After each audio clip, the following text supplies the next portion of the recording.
Welcome to Mindshock. This is Flat Earth Live Q&A 13th edition. Welcome, everyone. We will be continuing to examine the Flat Earth topic, one of the most triggering in modern history. I mean, there's actually cope spiraling goofs who cope spiral for days on end on Twitter, and I like to laugh at them and expose their Dunning-Kruger goofery. But they go on for days on end and hallucinating that discussion on a topic means you believe in it. Obviously, this is Mindshock. I do not claim anything is true or untrue. The motto here, of course, is the only thing we know for sure is that we don't know anything for sure. If you want to help support the podcast, help logic and reason to return to a world where it is quickly going extinct, and obviously Twitter, one of the greatest platforms to see that on. You can donate to our PayPal, check the link in the description. You can also become a YouTube member right here on YouTube, help support the channel that way. Make sure to subscribe, like, and share Twitter, Facebook, Reddit, and Patreon. And if you are with us here live, this is more of a, these are all more like chill stream hangouts than official Q&As, but drop any questions or topics in the chat. I try to get to all of them. So welcome, Chan Man Jackie Chan Fan. Is that the one and only Lord Zed? Can you at least put Lord Zed in your... I know you didn't want to just put Lord Zed because you had said that you were having some kind of harassing issues with that name, or whatever the case may be. I mean, or at least put LZ at the end or something like that so we can identify the legendary Lord Zed. Welcome, Run Boston Bear, Chin Chin, Christopher Allen, the one and only Justin Johnson. Been a little bit since I saw Justin Johnson in the chat. Welcome, Sarah Catherine, as well, another OG listener. Pinto Sack, the fallen slaves us all. Aaron. Yeah, we got a lot of OGs in here today. Flat Earth NZ. Is that New Zealand? Are you based in New Zealand? How is New Zealand doing these days? And I have a major documentary to dissect. I forgot who sent it to me, but it is one of the most mind-shocking. And I believe in that one they were alleging not necessarily the ice wall, but Antarctica is extremely close to New Zealand, and there's all these flying restrictions in New Zealand to prevent anybody from actually exploring. I wonder if there's any truth to that. Chan Man Jackie Chan Fan says, I will be Lord Zed soon.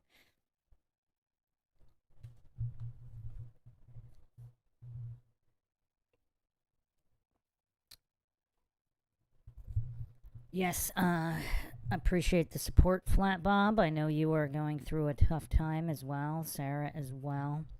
Tragedy takes no days off.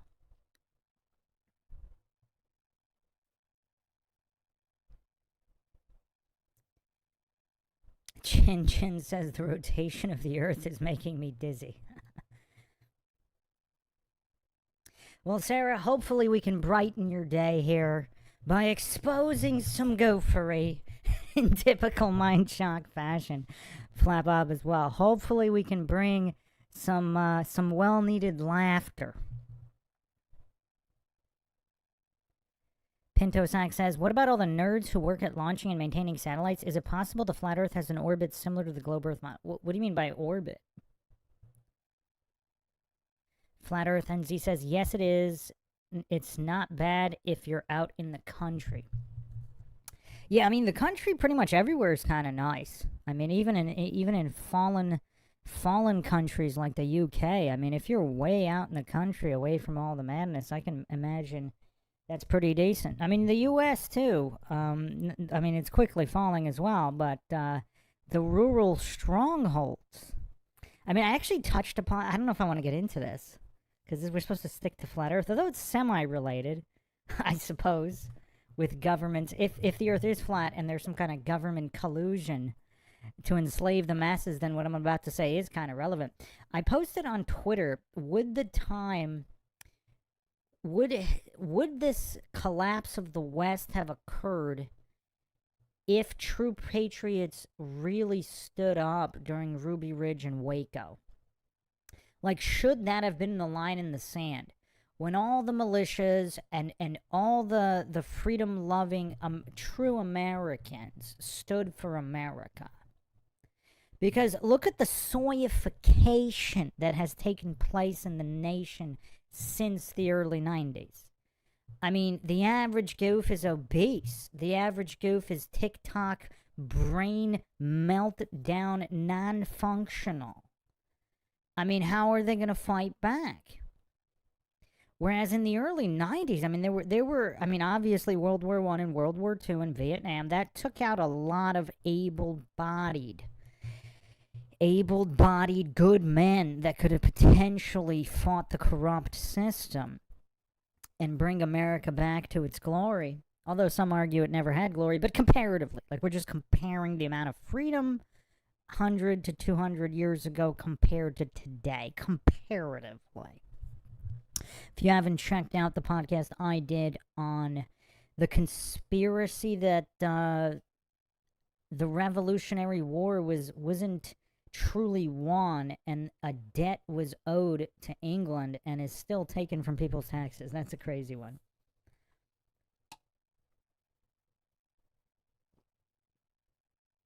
Welcome, Tom Roseland. Is it Roseland or Roseland?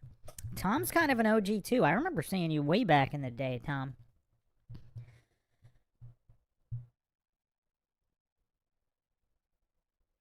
By the way, I did know somebody, I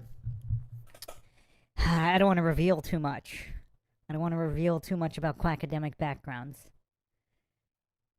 I knew somebody who went to MIT who ended up working for NASA, and they were totally clueless to even the existence of conspiracies. Because everybody's working, everybody's working on what they're working on. They don't even have an inkling that there could even ever be a cover-up or conspiracy. So all the software they're working with, they assume it's representative of reality, even if it's not. So they would never know. Like, you actually have to ask the questions and investigate and apply the scientific method to figure it all out. That's why goofs like Joe Rogan, who just spam appeal to authority fallacies, are so utterly brain dead in not being able to comprehend that if the conspiracy is true, no, the majority would not have to be in on it any more so than the majority of the military being in on a top secret operation, which is, for the general's eyes only in classified info. I mean, how many of the grunts have above top secret clearance? I mean, it's not rocket science. I don't know if Joe Rogan's playing stupid or if it's genuine mental disability. I mean, I don't know. But we will be examining what was requested in a recent interview on the Joe Rogan Experience, where Flat Earth was brought up, possibly unbeknownst to the goof Joe Rogan. Unbeknownst to the goof. So, and we will examine his reaction. Roger Avery is the individual. Mr. Roger Avery.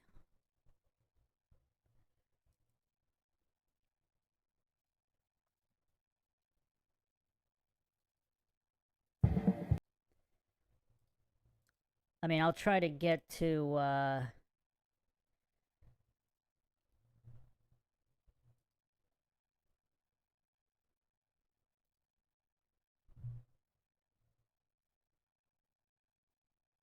the heck?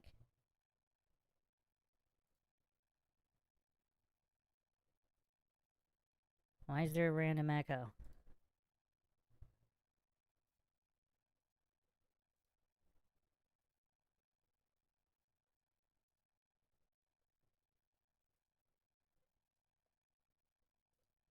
Okay, I think we're good. Okay. Alright, let me catch up with the chat first, and then we'll get to Rogaine.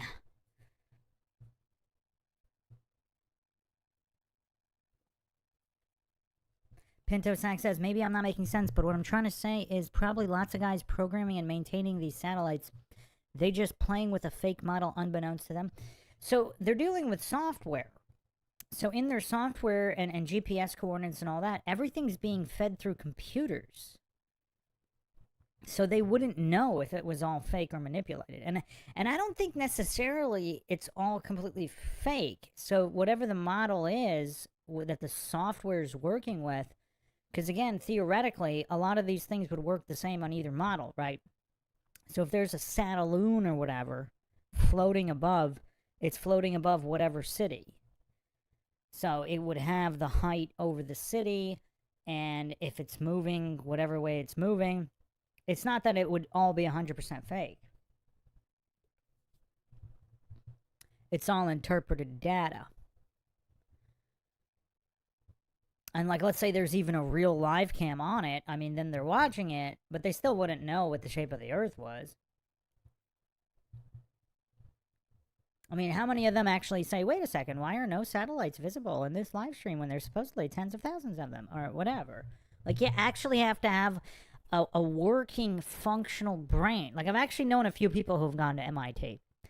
Their Dunning-Kruger is off the charts, and it's not that they're not smart. They're kind of super geniuses in the most narrow area of expertise. So even, let's say, satellite coordinate software or whatever, like, they're experts at debugging that software or whatever. They might be the best in the world at it. But they're completely, utterly clueless when it, logical fallacies. Or even applying the scientific method, even though they might have studied it or whatever, they don't actually apply it. But they're super geniuses in these really narrow, very specific fields.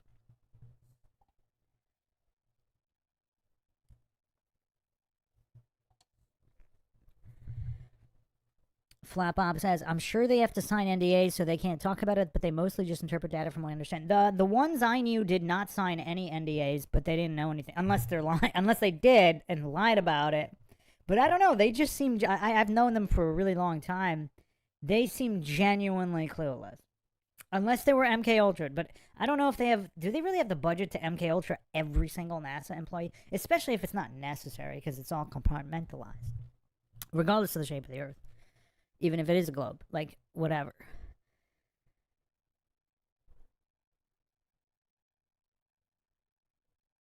Flat Bob says, but they know they have to account for real inertial and Euler forces. The Earth is provably stationary. Well, here's the thing. It's that reference point. So they could assume the Earth is moving when it's really the sky, but what's the difference? Like, the drift, the 15-degree drift or whatever, it is what it is. Regardless of which side it's coming from, the number is the same. And that's another thing, like, a lot of scientism cultists, that they don't have the mental capacity to understand that. Like, false dichotomy logical fallacies or whatever, non-congruent argument logical fallacies. They don't understand that, yes, something is moving, and you can calculate how fast it's moving, but you still don't know whether you're moving or the other thing is moving. You can only calculate the movement itself. The difference between the two. So it's not necessarily that the numbers would be inaccurate. They just don't know which side it's coming from.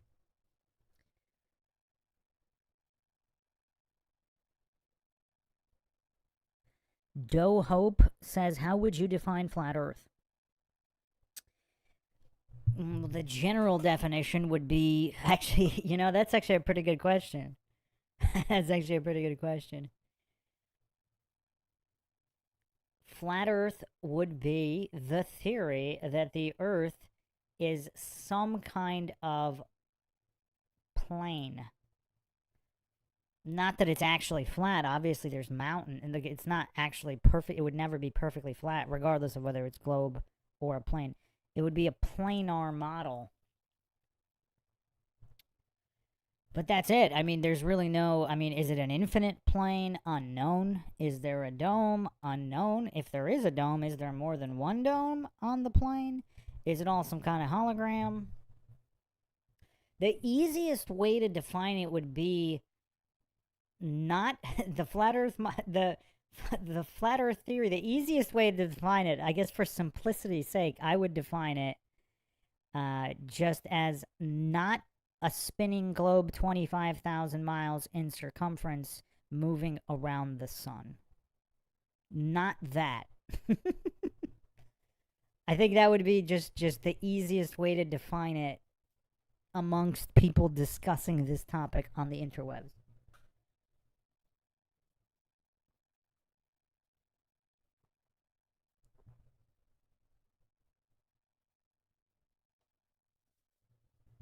Flat Bob says the drift changes depending on altitude, seasons, and weather conditions. It fluctuates, proving it's not the Earth. Well, software could whatever make those calculate those changes accurately, but still the people looking at the software could say that it's the Earth, even if the numbers add up. That was my point. Especially if they don't even consider any other possibilities. I mean, I don't know about now, but like a decade ago, there was a lot of people who never even heard of flat Earth being a thing. So it would never even occur to them that the software could be measuring something other than what they assume. That's false cause logical fallacy as well.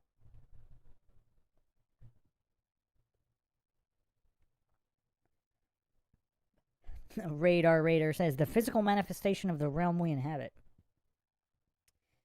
Flat Bob says Dayton Miller did over 1.5 million measurements with laser interferometry, and his findings are fascinating. The drift changes. Is anybody arguing the drift never changes? I wasn't familiar with that. Doe Hope says, would you agree disproving globe doesn't prove flat Earth? Well, it depends on how you define flat Earth, right? Because, I mean, what are you claiming, that the Earth is a cube? Like, because a lot of the disproving the globe is the commonly accepted heliocentric theory with the measurements of the globe. Or are you arguing? But yes, technically you're right. If the Earth is a way larger globe that is not spinning, yes, a lot of the disproving of the mainstream heliocentric globe model wouldn't necessarily prove a plane. I mean, it depends which variables you're looking at.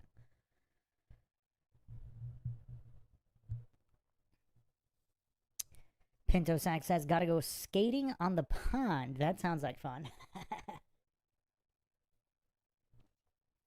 All right, so let's jump into Joe Rogan and Roger Avery. And the William Shatner one where create and dig wartime. Can we find that? Wartime. It's a wartime film. What, Jimmy? I was looking for it. I was lost in some other ones. Wartime 40s, right? Yeah, right. It's a even wartime crazier. movie. Yeah, yeah. I didn't even think of that. Yeah. Oh my God. A lot of stuff going on back then. Probably hard to get people to go to the movies back then. No, it would be easy to go to the movies. 'Cause in they fact, wanted wartime and something. depression and. So for people who don't know, Roger Avery's a Canuck who directed, or he wrote Pulp Fiction. Obviously, I'm not a big Tarantino fan because he's a complete hack. And he wrote and directed Mr. Stitch, which I haven't seen. And that's starring Rutger Hauer of Blind Fury. We haven't talked about Blind Fury. That's a classic. And then he also did Rules of Attraction, the 2002 movie with James Vanderbeek, who actually just passed, unfortunately, of Dawson's Creek, which I've chastised Dawson's Creek to no end, as that is. Oh, we didn't finish talking about Ruby Ridge and Waco, and if this spiral, this collapse of the West could have been prevented if all the patriots stood up back then. But yeah, Dawson's Creek definitely paved the way for degeneracy on primetime television. And yeah, James Vanderbeek, of course, starring as Dawson. But Roger Avery directed. I vaguely remember Rules of Attraction. Jessica Biel was in that also, of Seventh Heaven, which we have discussed quite a few times. What's weird is Shannon Sossamone is also in this movie, and she was famous, if I remember correctly.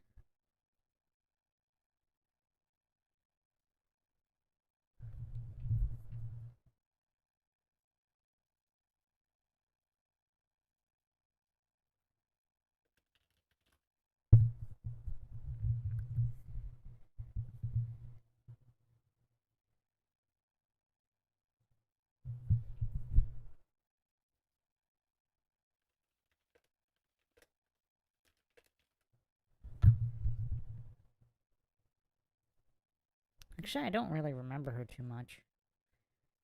Anyway,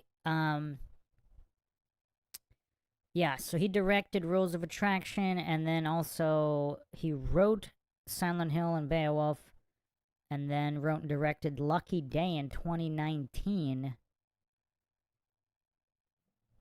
Haven't seen that one either.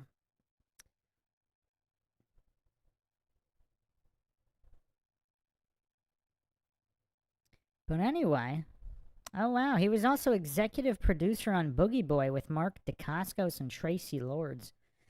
That's interesting. Okay, anyway, I'm guessing Joe Rogan didn't think that this guy, and I don't know if this guy's a flat earther. He seems just to take a logical position, but we'll see what he says.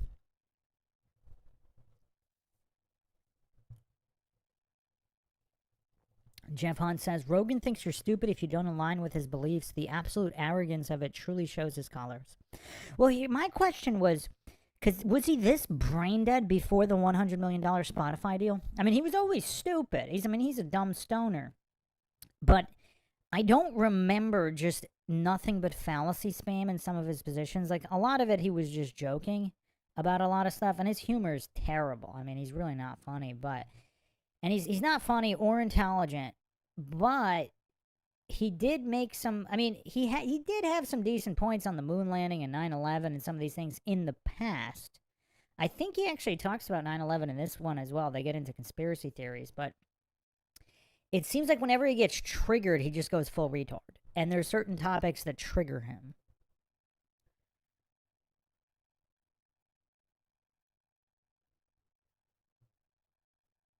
Welcome, Chilster Deluxe.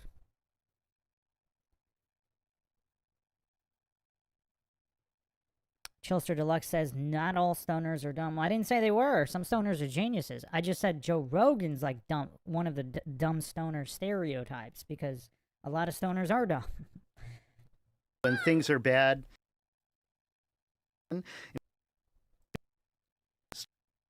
think this kind of, this is the magic that they often talk about.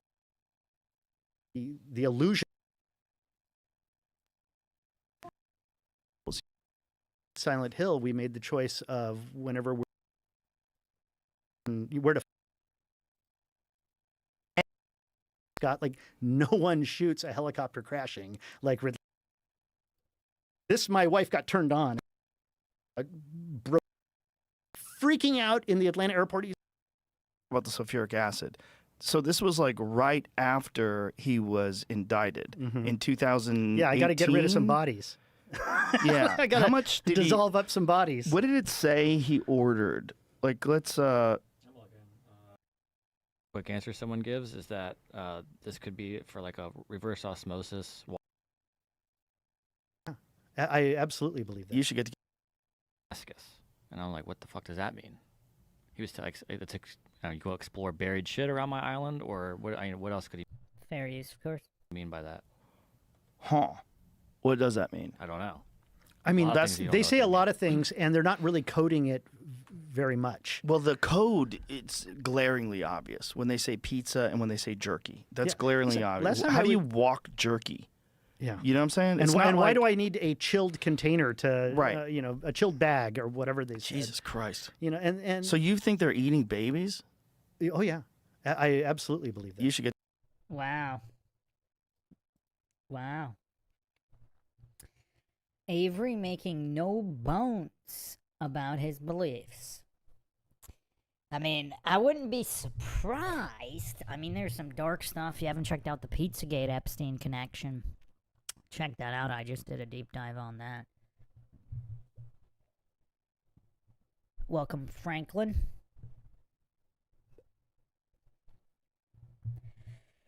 Welcome, Lucid Quasar. That's a great name. Apparently, the movie Bugonia has a direct visual representation of flat Earth under a dome. A lot of movies do. Jeff Hunt says his stance depends on his label. He has too much to lose to be authentic. Well, has Rogan ever apologized for his retardation? I mean, I know he's called himself a moron and a retard and stupid. But has he ever exactly looked at his position that he took? So Eddie Bravo, when I talked to Eddie Bravo about Joe Rogan, he said Joe is completely back on the moon landing being fake. But he never addressed why he flip-flopped in the first place to it being real. Because we went over that, and he just kind of said, yeah, when you look at all the evidence, but he never actually cited any piece of evidence. And now supposedly he's back to it being fake. Together with Kurt Metzger. The two would go crazy. I don't doubt it for a second.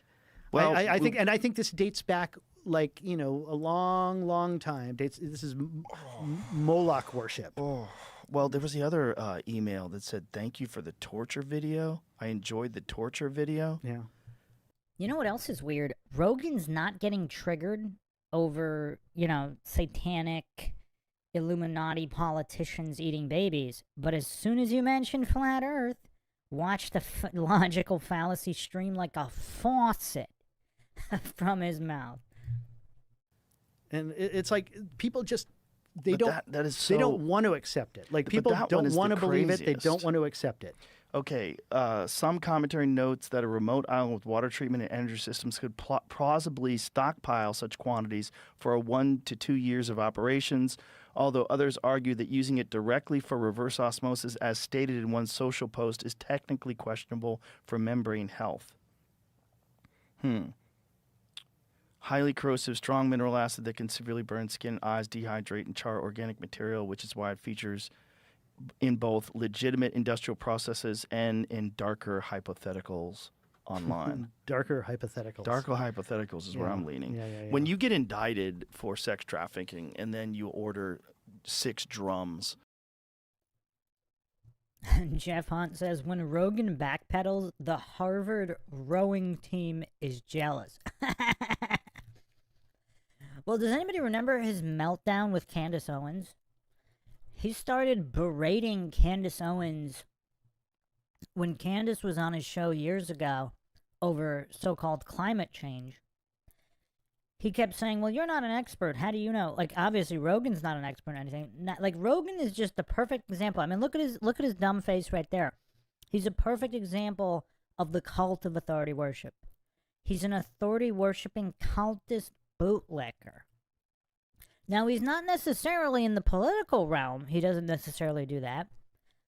I haven't seen him bootlick anyone, not even really Bernie, right? I mean, I remember there were some moments where he kind of held Bernie Sanders' feet to the fire. I don't know if Rogan bootlicked any politician ever. Maybe he has. But when it comes to the field of science, I mean, Rogan is so utterly clueless. I don't think doesn't even know what scientism is. And that's how you can know whether someone's legit or not. Because, for example, if Neil deGrasse Tyson was legit, he would be hating on scientism. He would be promoting real science versus scientism. Has anybody ever heard him say that? It's kind of like how a good cops would call out bad cops in police brutality, right? And some of them do, right? Oath keepers. I mean, there are good cops out there. I don't know how many, but might not be the vast majority, but it's the same thing with, like, a true scientist would take offense at all of these scientism cultist goofs like Neil Tyson, just contaminating and perverting their field by pretending that their blind faith in the corrupt, they're masquerading as real science. And so real scientists would take offense to people like Neil Tyson and all these goofs that claim that they're real scientists.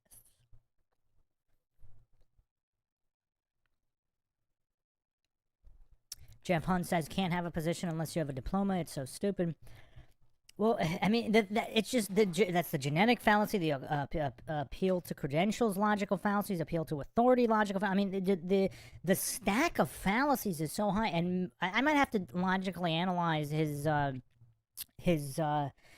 conversation with Candace Owens as well, because that was the first time I think I saw just him go full retard.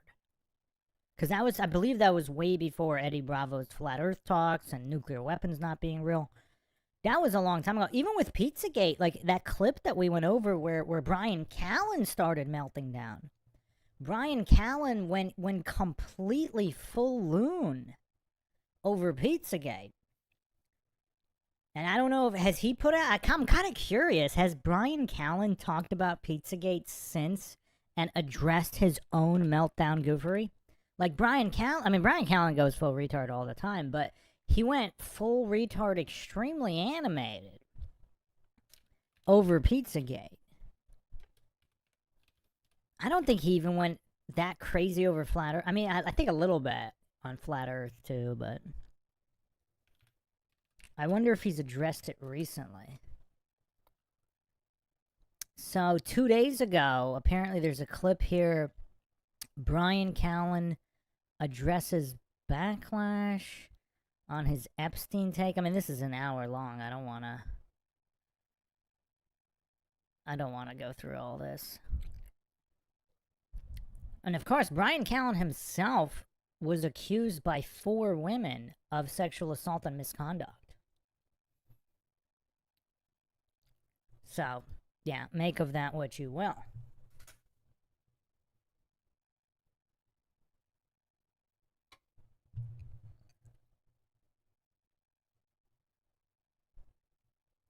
So yeah, notice how Joe Rogan never addresses science versus scientism. That's how you know he knows nothing about science or the scientific method. Absolutely nothing. I mean, this is children's level stuff, but the goof's a goof. Jeff Hunt says the way he polishes Neil deGrasse Tyson with all of his unsubstantiated claims. Well, Joe Rogan doesn't know what a claim is. He doesn't know what an argument is. He doesn't know what a logical fallacy is. That's like he's not even a preschool level logically. That seems to be the issue. Oh, don't you go bringing up Carrot Top. Oh, man. Oh, sulfuric acid right away. Place. And if you look on very, very old maps, you see that there used to be a country called Tartaria that was in existence. And at a certain point, they wiped them out. And so his theory, and it's just a theory, it's just a posit, but when you see how history is constantly being rewritten in real time, it's not so hard to believe. And then he uses, astronomical evidence and, mathematically kind of proves it. And he basically says that, let's see if I can get this right, that Rome and Greece and those and Egypt were actually active till around 1600, and that Rome actually fell around 1600. So, kind of imagine, or more like late 1400s, 1492, as opposed to what's the conventional timeline? About 1,000 years before. And so, if you can wrap your head around it, the Salem witch trials took place around the same time as the Inquisition. Columbus was discovering America around the time Rome fell, and that all of this was designed to justify or to erase this entire civilization from history. And then there are people who believe that there are a lot of buildings that are still in existence that were this. They claimed that Jesus Christ was I can't remember the emperor's name. It's kind of a composite story. There's a number of... So they think 1,000 years are missing from the timeline. Well, yeah, think about it. If you're a Byzantine guy and you're like, hey, I want to move... This is actually interesting. I would have thought... Because, wait a second. You know what else is interesting? I mean, Rogan is such a goof. Like, someone with, like, a higher status, like Roger Avery, he's not going to chastise him or talk down to him the way that he would to, like, say, Eddie Bravo, his buddy. Even though Eddie's the one who... I think Eddie's the one who gave him his black belt, isn't he? I mean, to be that disrespectful to your sensei, that's crazy. I mean, Rogan really does show his true colors in a lot of these podcasts. But Roger Avery, I mean, I don't know is Roger Avery like super A-list. I'm not sure he is, but then again, I mean, if you're writing for Quentin Tarantino movies, I mean, I guess you are A-list as a writer, maybe semi A-list as a director. But yeah, it's like Rogen. How many times has Rogen really got annoyed with like a higher status guest or a guest that was higher status in his own feeble mind? Because I think Eddie did bring up Tartaria, didn't he? And Joe Rogan got kind of triggered over it, but here he's kind of being calm. So far, anyway.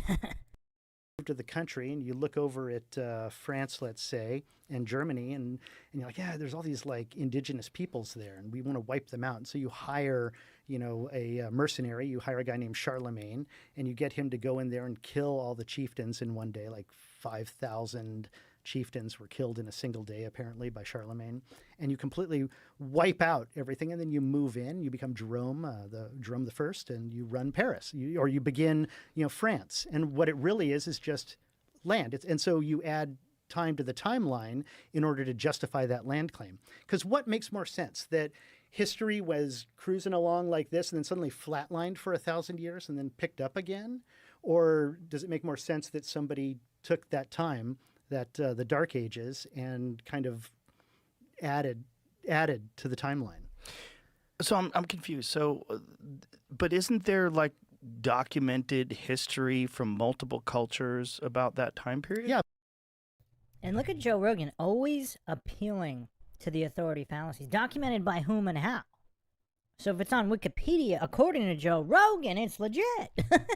If it's taught at an indoctrination facility like Harvard or whatever, that means it's legit. Because he just doesn't have I mean, look at his face here. He genuinely does seem confused. It's like he doesn't have the mental capacity to comprehend basic logic, like there's real basics, like kindergarten level basics. Look how confused he is. Sarah Catherine says, Bruce, you were in my dream a few weeks ago. You told me that you were an immortal scholar. What did I look like? You know, it'd be crazy if Sarah Catherine actually did see me in her dream somehow. What did I look like? Or was I some kind of did I have a non-physical form? Lucid Quasar says, for a tough guy persona, Joe gets triggered an awful lot. Yeah.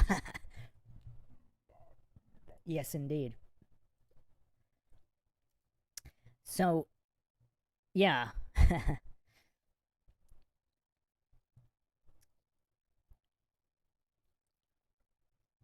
Welcome, Run Boston Bear.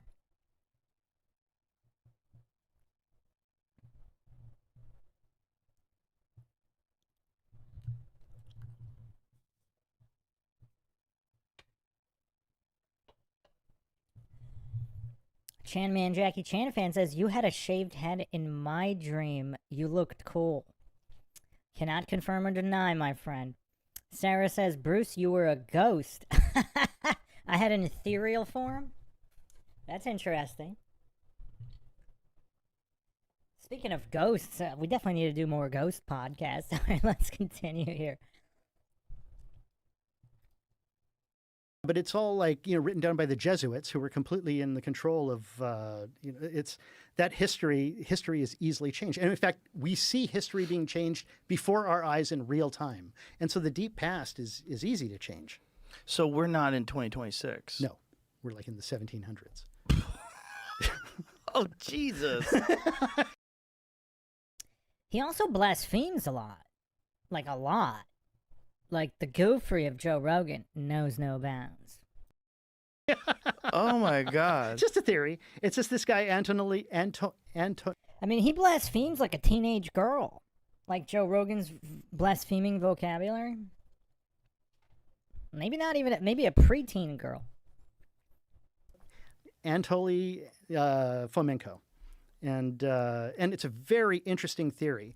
And so I read that, and I kind of had a tentpole collapse. I was like, well, holy crap. Explain to me the flatness. Like, what do you mean by history goes up and then flattens Well, the out? progression of humanity through history, as we kind of are progressing as we go. And then all of a sudden there's this flat line called the Dark Ages where nothing happened. Is there a conventional explanation for this flat line for 1,000 years? The collapse of Rome and falling into barbarism, the time of barbarism. That's not plausible? Everything is plausible. It's Right. plausible that sulfuric acid is used for RO, reverse osmosis water cleaning. And so everything is possible. The question is it probable? I like how Avery seems kind of smart. Like, this is my first interview I watched him, but he's just completely eviscerating Joe Rogan logically. Because Joe Rogan doesn't believe anything is possible. Because Joe Rogan, look how desperately he's appealing to conventional explanations, the mainstream narrative. Like, he's desperately, like, that's his blankie. He needs it, and he needs it to be true. That's kind of interesting for a supposed conspiracy theorist, isn't it? And, Well, Jamie just pulled up that was the first time they had ever ordered that. oh, really? Yeah. Okay, so there it is. Yeah. That's not good. Yeah, that's not good. I mean, that's the least of the things. The thing is, we become desensitized to stuff. I mean, look at everything that has happened in the last 6 years. It's like an insane amount of stuff has happened, and everyone's just kind of like numb to it. Well, they get desensitized. And I think it literally is that people's brains have been fried. You think by COVID vaccines? Yeah, for sure. Well, there's some scientific evidence that for some people, at least, it crossed the blood-brain barrier and had some sort of a detrimental effect on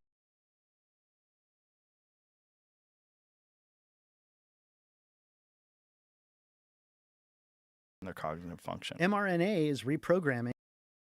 which is bizarre. It's bizarre to watch. And then they eliminate jury trials for anything other than like murder and If rape. you say anything, you're in jail. If Yeah. if you repost anything, you're just immediately sent to jail. Look at what's going on in Canada right now. With Carney. Mm-hmm. I mean, like that control. He's like, To be oh, there's more pushback. I'm headed to Florida. Oh, there's more pushback than ever before, and so there's a possibility that fucking airport. I would think was in traffic. People just keep driving by. I don't remember the original one. I might not have even seen it, but the Sutherland one was amazing. I never would have thought that that's what it was about.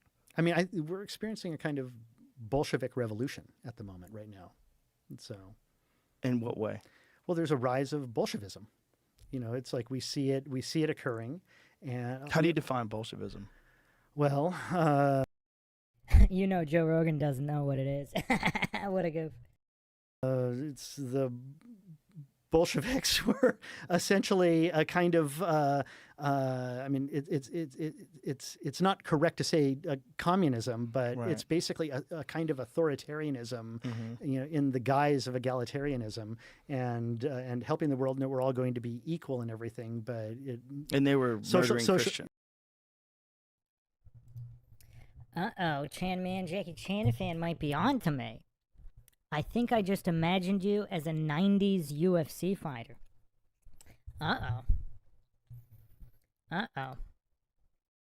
socialism, yeah, they were murdering Christians and socialism. Yeah. And that is Nobody wants to look into conspiracy. Like, how did these guys get a hold of these planes? How did they fly into the building? Why were the dancing Israelis watching it, cheering it on? Why did they get shipped out of the country? Yeah, and that guy who owned the building, who bought it, Mhm. who took out it like the insurance policy, and then Look at Joe Rogan activating logical mode for this, but not for anything else. had Elliot Spitzer kind of push it through and force it through so that he could receive his billions in insurance claim And why did money. he say And really, we made the decision they wanted to pull tear it? because they wanted to tear down that building, and it would have been too expensive to do, and all the asbestos and everything. So Well, not better just to that. just destroy it. It's like, what was that building housing? Like Building 7. Well, Building 7 was housing all sorts of. It was an IRS. NSA. Yeah, it was Right? NSA. And What was in Building 7? Well, let's find that out so we don't just. I think, but there was certainly some intelligence and data that was being collected in billion. The fact that no one wants to admit that that building fell like a controlled demolition is really crazy. But if we this expression is a good is definitely representative of Joe Rogan's mental capacity. But look at this lapse in full retardness, though. He lapsed from being a full retard to actually asking logical questions here. Like, if someone were to act like Joe Rogan, they say, well, what's the conventional explanation there? Is it not plausible? They would just counter all of these logical points and just appeal, well, what did the experts say? Because who cares about your own lying eyes? Who cares about a coincidence stack a mile high? Chan Man Jackie Chan fan says, you were wearing rollerblades in my dream. Were you joking? That is my preferred mode of travel. I think I've revealed that before. And again, I'm not saying it's a controlled demolition, but the fact that people want to say, no, it wasn't like a controlled demolition. Like, when was the last time you ever saw a fucking building collapse like that? Ever. Only controlled demolitions. Yeah. There's been many buildings that have been very badly damaged and lit on fire, but their frame remains. Reputable structural engineers have basically also proven the towers could not have fallen the way they fell without explosives. I've actually gone over all of this on several different 9/11 streams. I got 2 main episodes, and then I did some lost evidence streams.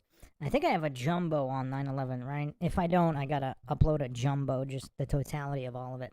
But what was most mind-shocking to me, actually, believe it or not, recently, the amount of celebrities, like there's dozens of celebrities that were supposedly supposed to be on one of those 3 planes. Like, there's not enough seats for those stories to be true. So I don't know what's going on with celebrities and claiming to be on 9/11 planes, but let's continue here. They're going to get to the flat earth stuff pretty soon, I think. Pre-planned explosives. Okay, here and it the is. people on the scene, the rescuers on the scene, the people who were there said, yeah, I heard explosion, boom, boom, boom, boom. And they're describing the sounds of controlled demolition. U.S. Secret Service, floors 9 through 10, CIA, the Department of Defense, sharing the 25th floor with the IRS, and the Equal Employment Opportunity Commission. Like you put all that together, CIA, Department of Defense.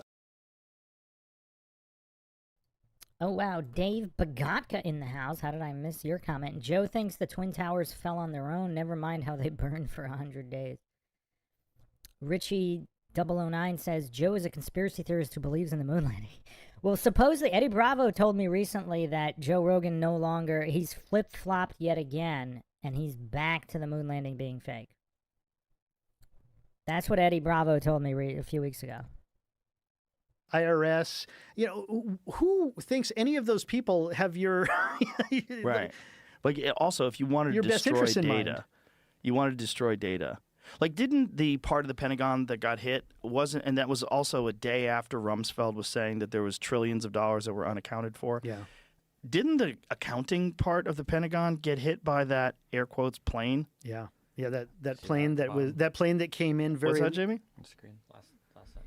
The building contained about 24,000 gallons of diesel fuel for generators used by tenants like Solomon Brothers and the Emergency Command Center. Floors 46 through 47 and parts of the lower level were mechanical spaces, while files from federal investigations, Secret Service cases were stored there but lost in the collapse. And the SEC.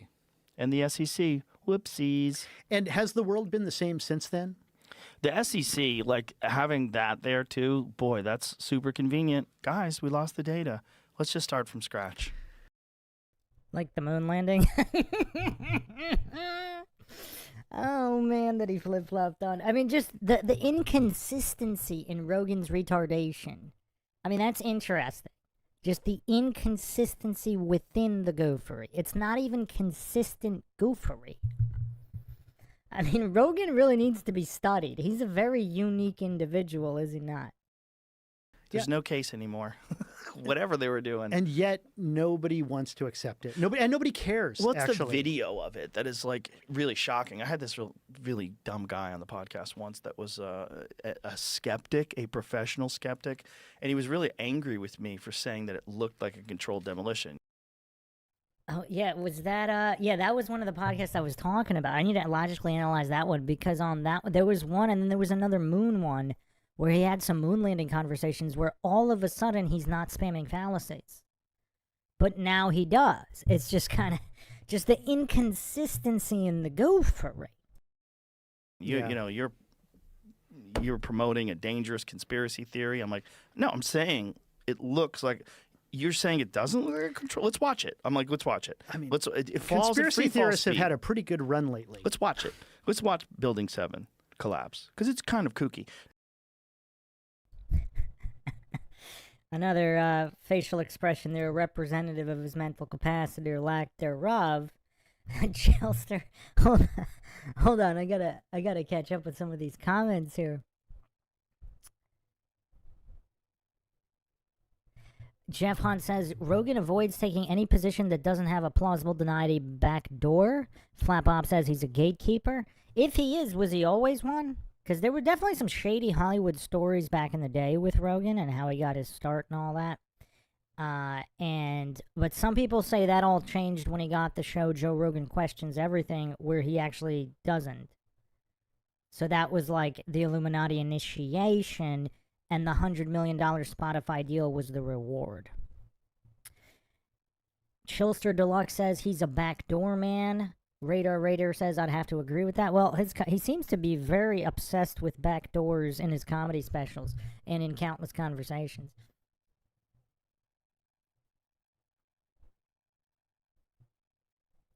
Jake Equality says Rogan came from Hollywood and was always controlled opposition. Interesting. See, I'm not sure about that. Have you seen his super low budget first podcast streams? I remember those from way back in the day. I forgot the year. I mean, this would have been over 20 years ago now, I believe. Like the low quality streams from his apartment or something. So he's from Connecticut, right? He used to work for a private eye. I mean, and he did taekwondo competitions. Like, I don't think he's originally a Hollywood guy. He came to Hollywood later through comedy. I haven't done a full deep dive into his history, but it would be interesting to see if he was MK Ultra at any point. Now, one thing that people do point out that is true is that the center, like there was a small structure at the top of the roof, Building 7, that collapses first. And it does it, like, I think a minute before the actual building collapses. These are skirt buildings. And what that means is that's actually... Oh, wow. Check out this comment from Thomas, Tahmas. Have you been here before, Thomas? I don't know if I recall seeing your name. Joe is what the mob would call an associate or hang-around. He still works for the mob, but he's not a made man. Well, I don't know. When he got the show Joe Rogan Questions Everything, was that his initiation? Because he was on Fear Factor, which I forgot how he actually got that story. I think he said that. He explained it once, like how he got, because that was mainstream. Fear Factor was mainstream.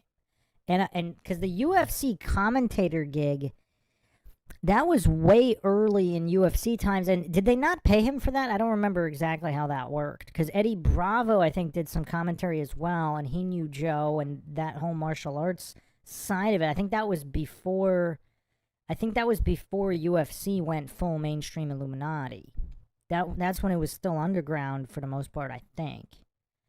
Semi-underground. And so on the UFC side, I'm not sure on how his initiation and how he came up there. But the Fear Factor is interesting, but I don't know if he still really broke into the mainstream other than that until he got the show Joe Rogan Questions Everything. Because once he got that show, that's pretty much when the turn happened where he just started going full retard coincidence theorist.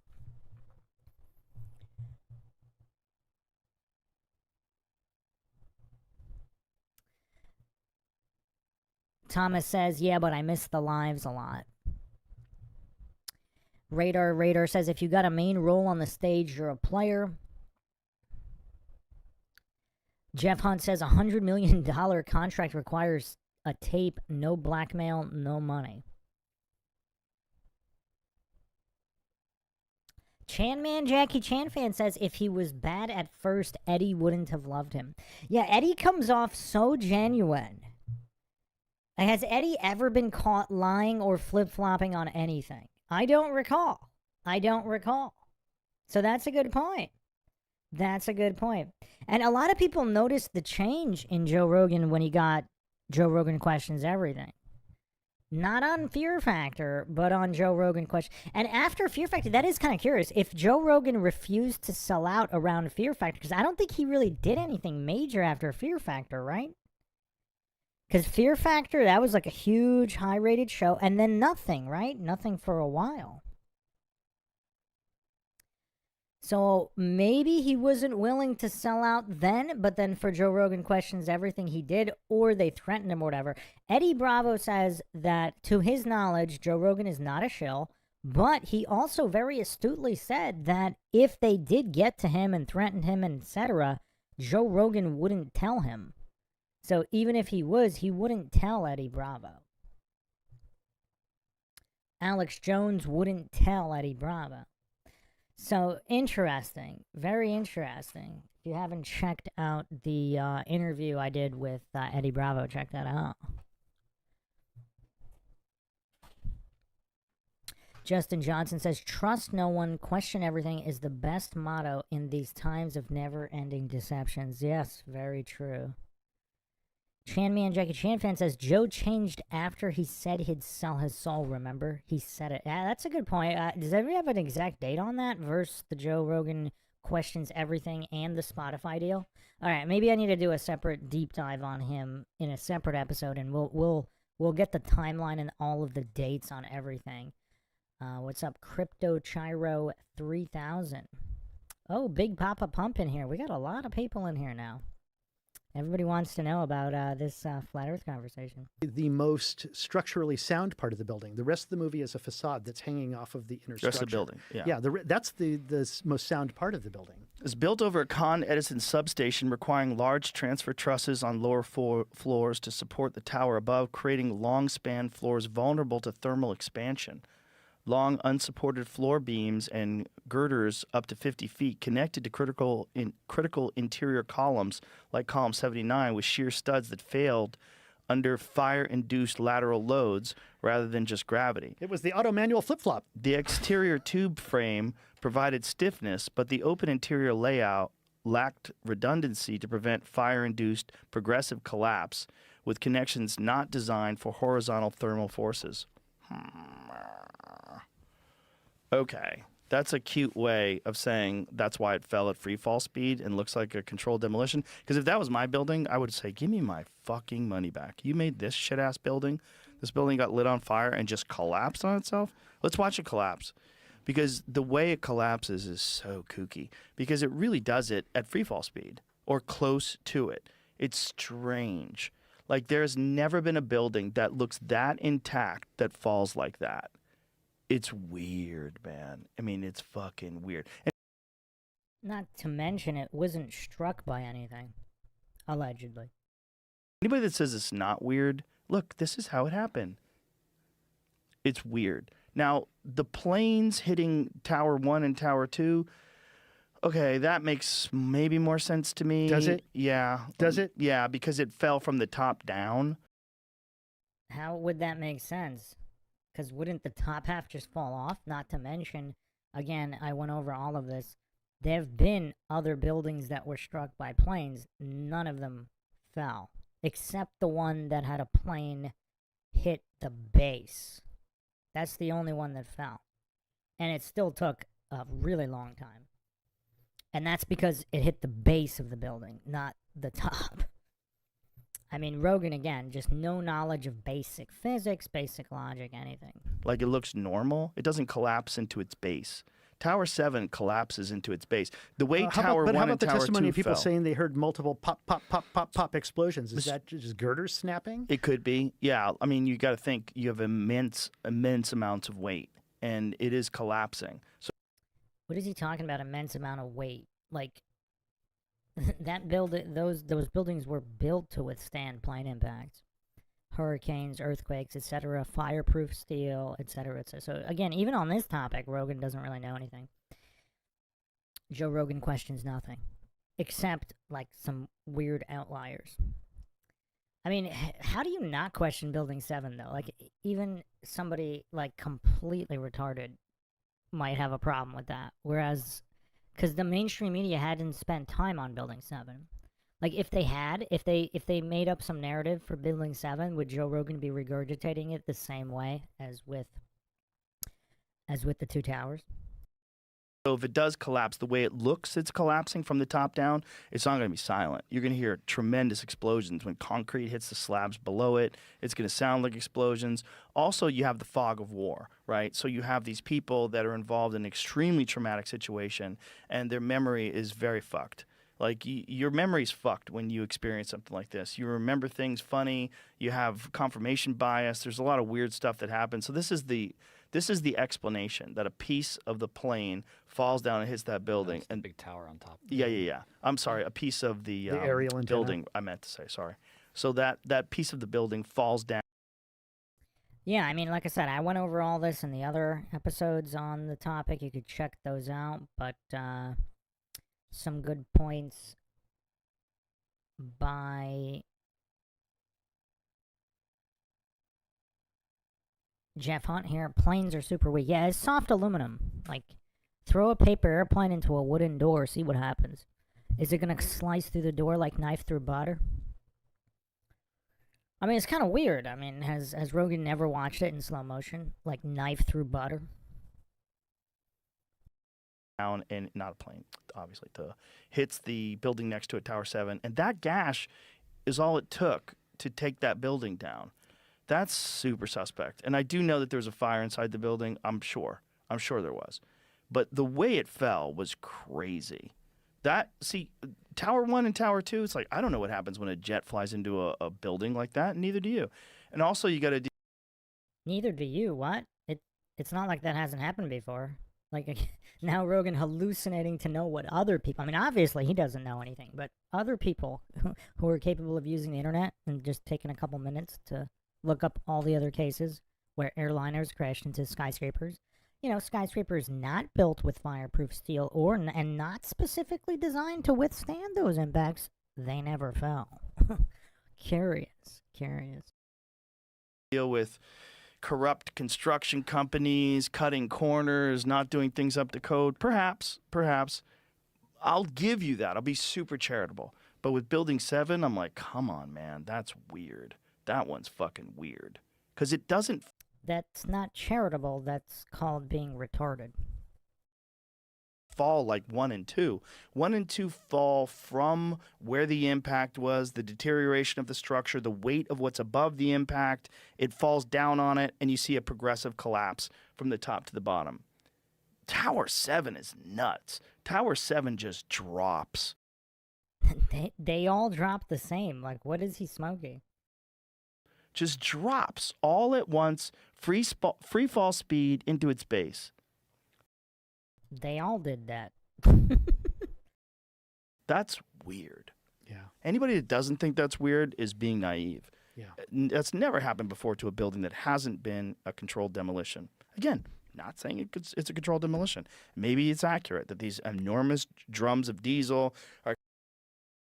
So did the Spotify deal...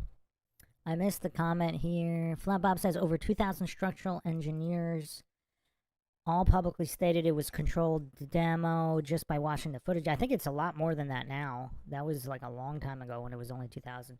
Then what is it, like over 11,000 pilots?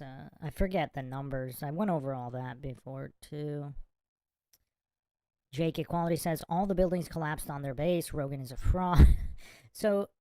Okay, Thomas says he's not a bad guy, but he knows the topics he needs to play it safe on. He can keep doing this and spreading some truth, but if he goes too far, he'll get canceled. Powerful people can ruin him. So what's the allegation here that... Oh, here, Thomas also said Spotify deal was a ridiculous amount of money. They probably require him to play it safe on certain topics. He can get close, but not too close. So is that kind of what the deal is? Like, he's allowed to discuss and touch on the topics, but he has to build in... Well, maybe it is true. Just to add that layer, is that the requirement? I don't know. That's weird. Or is the requirement that he'll flip-flop any topic whenever they tell him to? So that he can discuss anything as he sees fit, but when they say reverse a position, he has to reverse the position. And is that what they did with the moon landing? Then did they walk that back at some point? Creating this fire, unprecedented load on the structure of the building. But see, even with that, with everything else that occurred, with all the tangential stuff that's occurred, you're still like giving the benefit of the doubt. You'll have suspension of disbelief. But I'm saying right now, I was trying to finish. That fire is not on every floor uniformly. So why is it collapsing uniformly from the top down into the base? Is Rogan that ignorant on this subject? He doesn't know that it's fireproof steel? Like, is he that dumb? Like, he's talked about this for decades. And, I mean, this is another facial expression representative of his mental capacity or lack thereof. Does he not know that it was fireproof steel? Why doesn't the base, where you have this incredible fire load, why doesn't that weaken and it fall over sideways because it no longer has structure anymore? Why is it every floor has the same amount of damage and it gives in at the exact same time? That kind of doesn't make sense because the fire is not uniform throughout the building. It's not like the building is one gigantic flame ball and then it all gives out. Even if it were, it wouldn't give out even if it weren't fireproof steel. I mean, what was that skyscraper in, was it Brazil, somewhere in South America? Didn't it burn for like 2 weeks or something? And it still never fell down.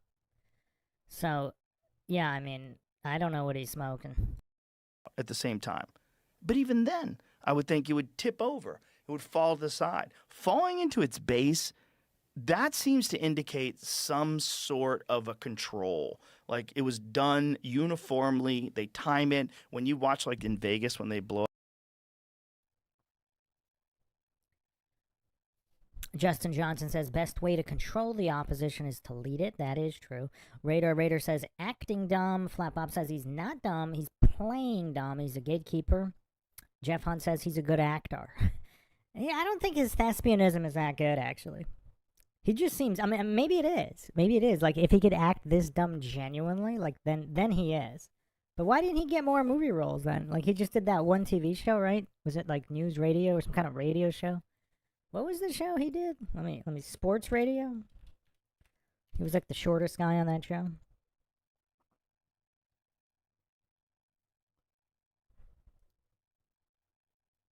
Let's see. News Radio 95 to 99. Wow. 4 years? I didn't know he was on there for that long. That was a sitcom. And then he was in Hardball, the 1994 TV series about a fictional baseball team. Huh. Then he did one episode of Mad TV as himself in 96. And then he apparently didn't do much.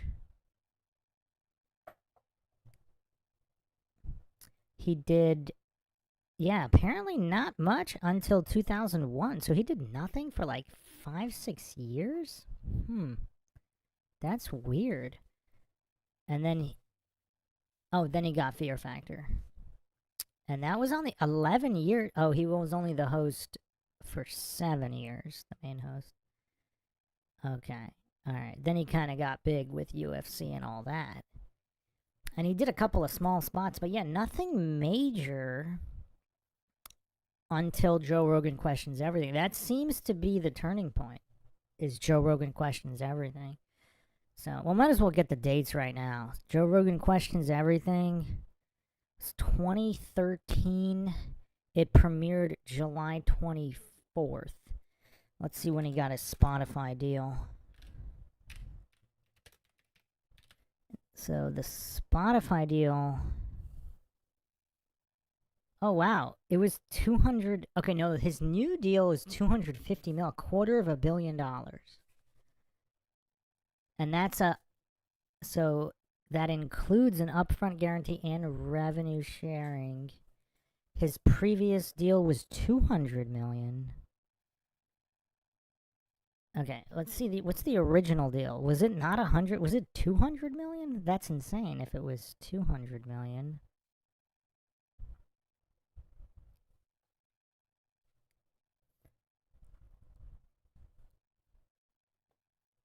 Let's see here. the Spotify deal.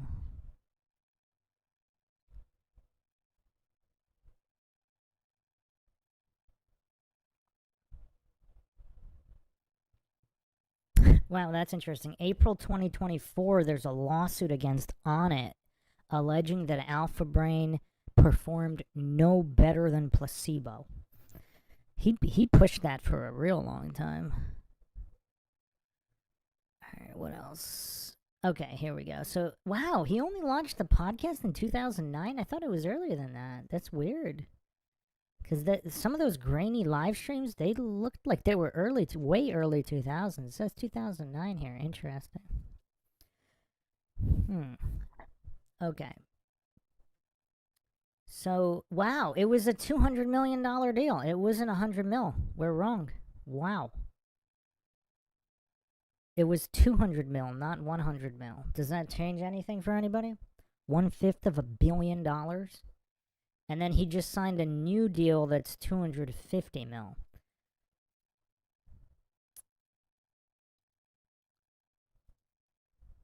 Alright, what was I just totally forgot the date here. So, July 24th, 2013 is Joe Rogan Questions Everything. And then Spotify deal is 2020. So that's 7 years later. So there's a gap there. There is a gap there. Interesting. So maybe it wasn't Joe Rogan Questions Everything. Unless he wanted... So he's not going to tell the truth. But what if the show was pitched to him as if he could question everything, and then during the show, he was sat down and told what's what? Now let me see if I can find the date on when he said he would sell his soul.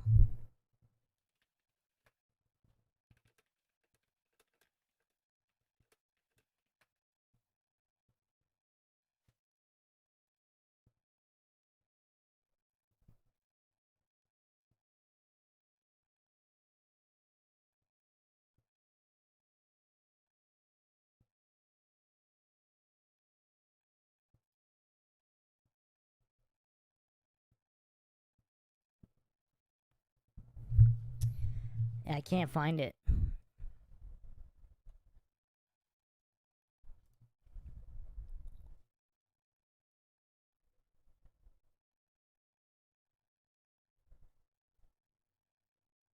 Does anybody know when he mentioned that? I think there's 2 different episodes. One he said something. What did he say? He said he wants to know about aliens or whatever, and that he would... I forget. I don't think that was... I don't think that was the same one where he said he would sell his soul for whatever. He said... I think there was 2 different instances, and I don't have the dates on those. So we'll have to do a separate deep dive on that. But if there was 7 years between the Questions Everything show and the Spotify deal, so clearly something else went on. Up a casino, it's like dum dum dum dum dum dum dum, and then it does that. Dung, dung, dung, dung, Let's dung. watch an actual controlled demolition. So when you watch an actual controlled demolition, it looks just like that. It looks just like that. And then I don't know. I mean, the testimony of your eyes are telling you the truth, but your brain, will come up with all sorts of stuff because mundus vult decepi. Well, I'm not allowing it to with Tower 7. I've always maintained a pretty open mind with that, but also I lean towards shenanigans in that one because that one just seems fucked. Tower 1 and Tower 2, maybe. Tower 7, come on. Yeah. Tower 7, nobody looks... and if they're telling you that Tower 7 seems normal, they seem so gaslighty. Everybody that says that seems like they're gaslighting. So here we go. Like himself. Oh. Hit it. Okay, this one's they're setting up for a controlled demolition, so they're showing you how. That's kind of a shitty one. There's other ones that have done a better job with. But it's the same kind of thing. It's still falling onto itself. Yes, it's falling into itself the same way Tower 7 did. That's But see, that movie, that that's building a different has shape. That has a skirt building. It's got a center structure. In the It's a middle. different kind of structure. It has a different look to it. Let's watch that one. Okay, there. Come on. That looks exactly like Tower 7. When you watch that, back that up again a little bit, please. Watch that from the top, from the beginning. Just a little bit before, right before it drops. So watch. They're looking, they're watching. We're going to watch the building drop. Yeah, that's all of them. That's the Twin Towers, too. Like, what is this goof smoking? There it is. That fucker goes right down like Tower. Like, from there, come on. That's exactly like a controlled demolition. And even the way it looks as it's going down looks exactly like Tower 7. We were talking about predictive programming and how movies and like spells can predict stuff in advance and kind of prepare you for the future of what's coming. In 1999, a movie came out which was effectively a manifesto, and that movie was called Fight Club. And what's the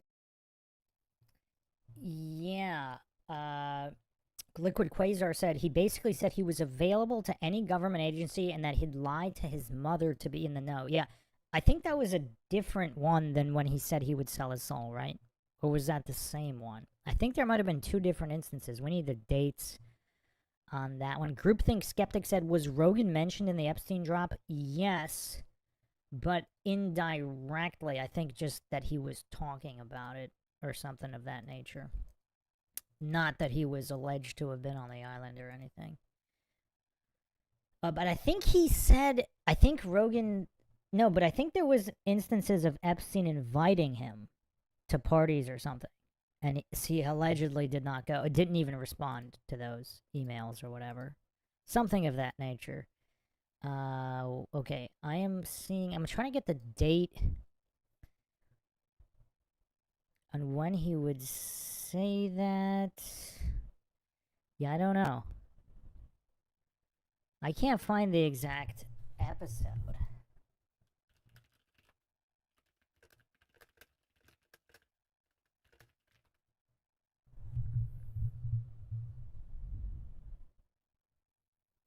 Okay, wait, maybe I got something. Oh, he said that on the show.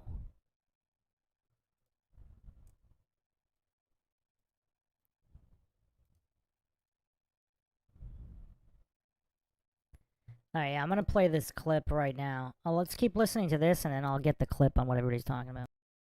The end of that movie is the collapsing of the buildings, which are the financial system, of the future, so that they can create a new future. Who produced that movie? Arnon Milchan. Who is Arnon Milchan? And they got a commercial director to do it, Fincher. And he's an excellent director, and I think it's a excellently, beautifully made film. But who is Arnon Milchan? Well, he himself has said, I am a Mossad agent. And he said that out loud. Like, that's not me saying that. That's him. This guy Avery's kind of smart, isn't he? This guy knows his stuff. Saying that. And Fincher said, oh, yeah, my last movie, that was made by an arms dealer. Well, that's him. That's Arnon Milchan. And so, and what's another Arnon Milchan movie? The Medusa Touch with George C. Scott and I think Lee Remick. And in that movie, what happens? An airplane crashes into a building, and you could probably pull that one up too. An airplane crashes into a building. This guy's obsessed with airplanes crashing into buildings and buildings collapsing in movies. And so what's likely? Has he been reading these scenario plans that defense departments make and that are maybe, Mossad plans that are made? I've worked for the DoD through John Milius, and we wrote scenarios.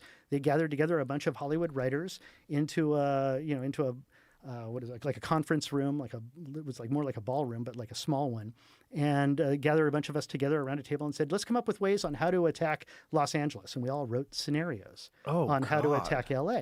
And now they just use AI to do all that. But so, has he just been reading these? Does he have access to them? And so he just puts them into his movies? Well, that movie was made in 1999. And what happened right after that movie got released? Those buildings came down. Yeah. 9/11 came down. And so is it predictive programming where you're showing the world what's to come and that makes it almost somewhat acceptable to do? Whoa. Or is it just coincidence? And most people out there will say, "Oh no, it's just coincidence. It's coincidence." And he just happens to be. I mean, that's what he has said. I don't know if he is or not Mossad, but that's what he said. So, Well, that's the thing about the pejorative term conspiracy theorist. It's slapped on things and it immediately sort of diffuses any real questioning of, oh my God, are things this bad? Is there this much? But as time goes on and you're confronted with more and more information, and I think we're in the beginning stages of reckoning with these files that were just released where so many people, like, I haven't really read much of it. I've only read the things that are really outrageous that my friends have sent me because I'm just trying to maintain my sanity. That's an interesting cope. I mean, actually, I don't know. That's not that bad. I mean, I don't go through all of them either, but here's the clip from the UFO episode of Joe Rogan Questions Everything. And in the comments on YouTube, it was funny. It said, this is how you negotiate a $100 million contract. Reputable starts talking about UFOs. You can co-opt the person Fair use, obviously. Nothing but fair use up in here. and say, hey, you want to know UFOs? We'll show you the real deal. He actually looks kind of young and not so fat there. But not only can you never talk about it publicly, Yeah, this, I don't know why there's so much blasting music here. you have to be a debunker publicly. I'll tell the government right now, say CIA, I'm available, okay? If you show me, tell you right now if you're listening, NSA CIA, tell you right now if you're listening, NSA CIA, I'm available. NSA. See, the NSA isn't even talked about that often. That's kind of interesting that he's specifically addressing the NSA. Wow. That's interesting, isn't it? So, this was the September 18th, 2013 episode on UFOs. Okay, if you show me all the real wreckage, I swear to God, I will make fun of that crap to the end of time. I'll make up stories. I'll lie to my mother. I don't care. Stories.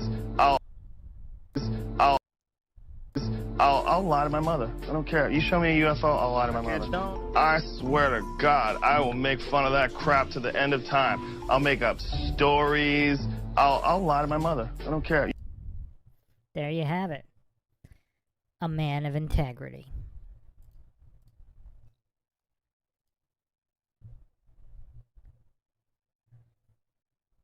Chan Man, Jackie Chan fan says he changed after that.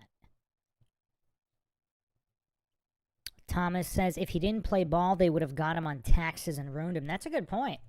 Because he raked in a lot from the podcast. That's a great point.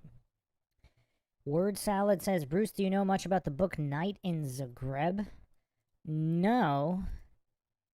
Does that have anything to do with Mirko Krokop?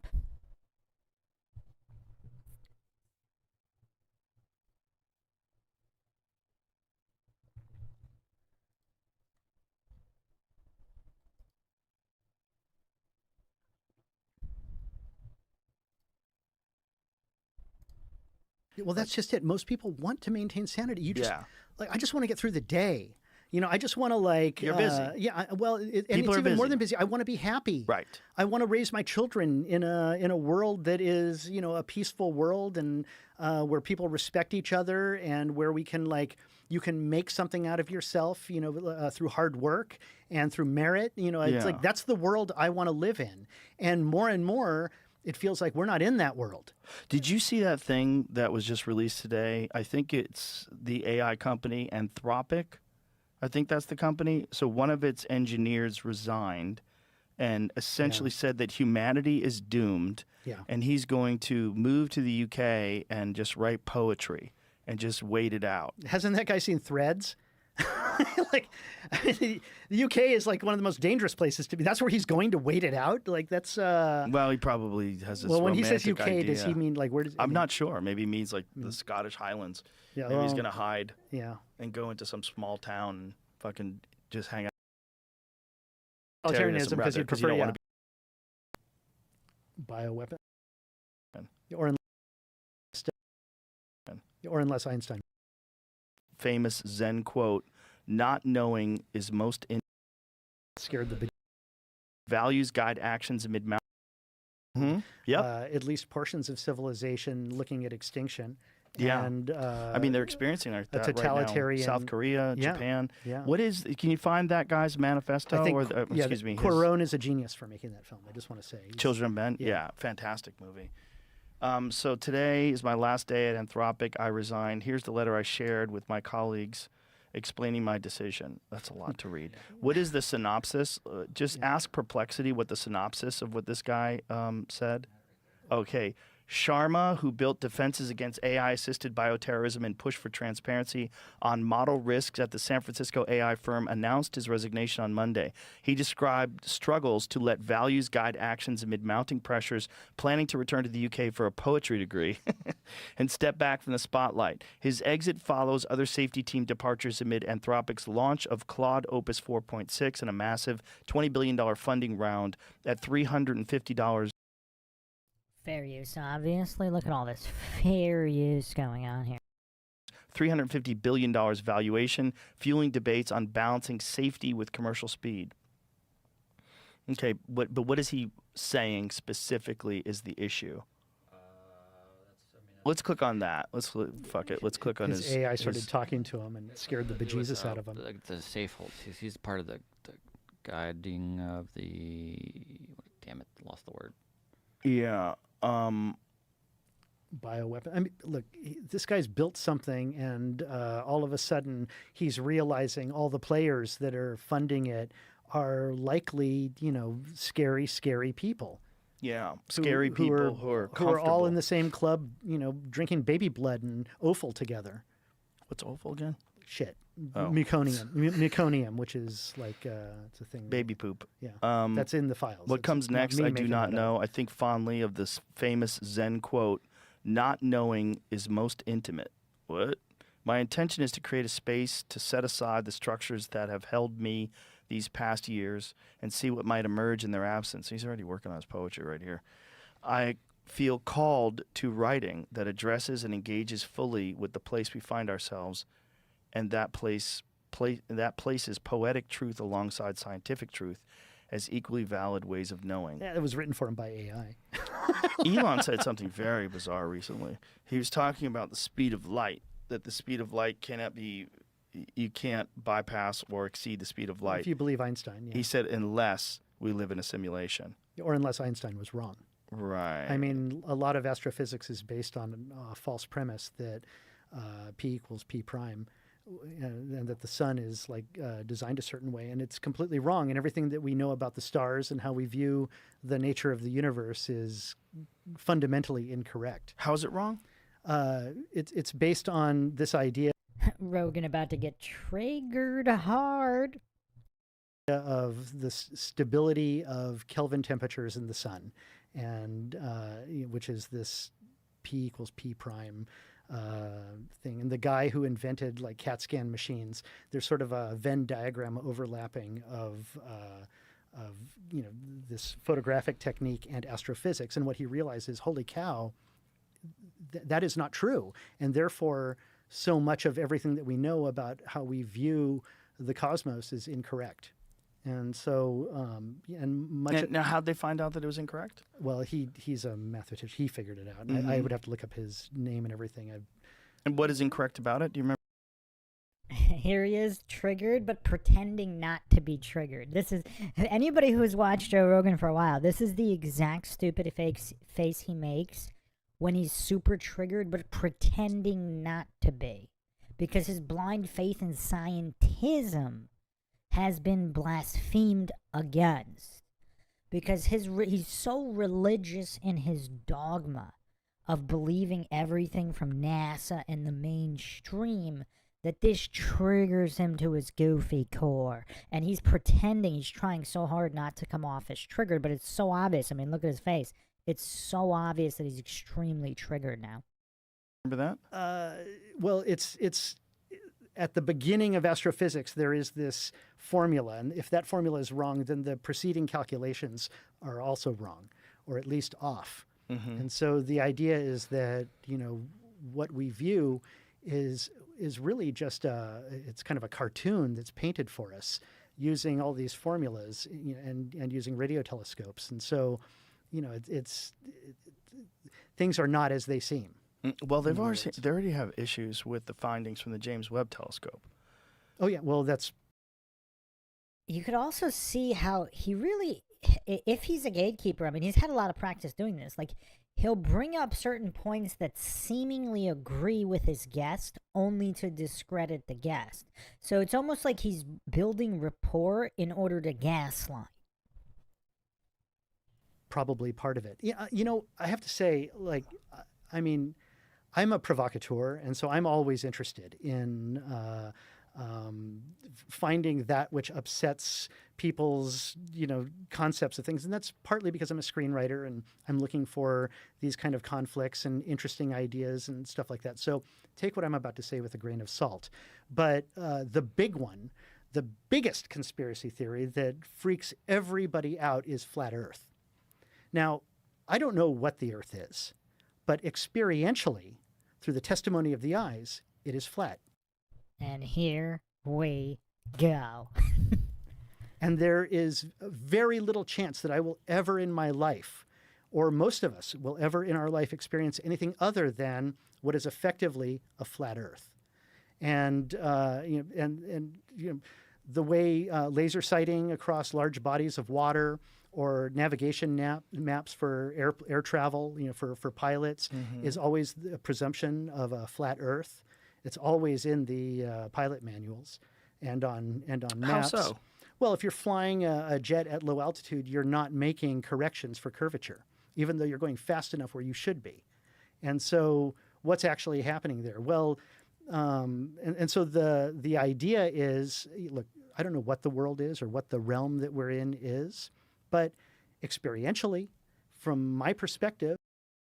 Who thinks Joe Rogan's actually going to address what he said about fighter jets not making corrections while they're flying fast, many times faster than the speed of sound? In life, it is nothing but it's a flat Earth. But what about travel routes? Like, what about when they fly? And here's the whataboutism. Instead of actually having a good faith, intellectual, logical conversation, obviously Joe Rogan's not capable of it. And look at his posture. He's got his hands tucked under his arms. He's trying so hard to not appear triggered as he's extremely triggered. Because this Avery guy has already demonstrated he's way more intelligent than Joe Rogan can ever dream of being. So, and he knows he's not going to get away with his typical goof antics. And also, like, perhaps he respects Avery a certain amount that he doesn't respect Eddie Bravo. So, and notice how that goof Jamie's not chiming in with anything in a triggered stupor like last time. I got an A in physics.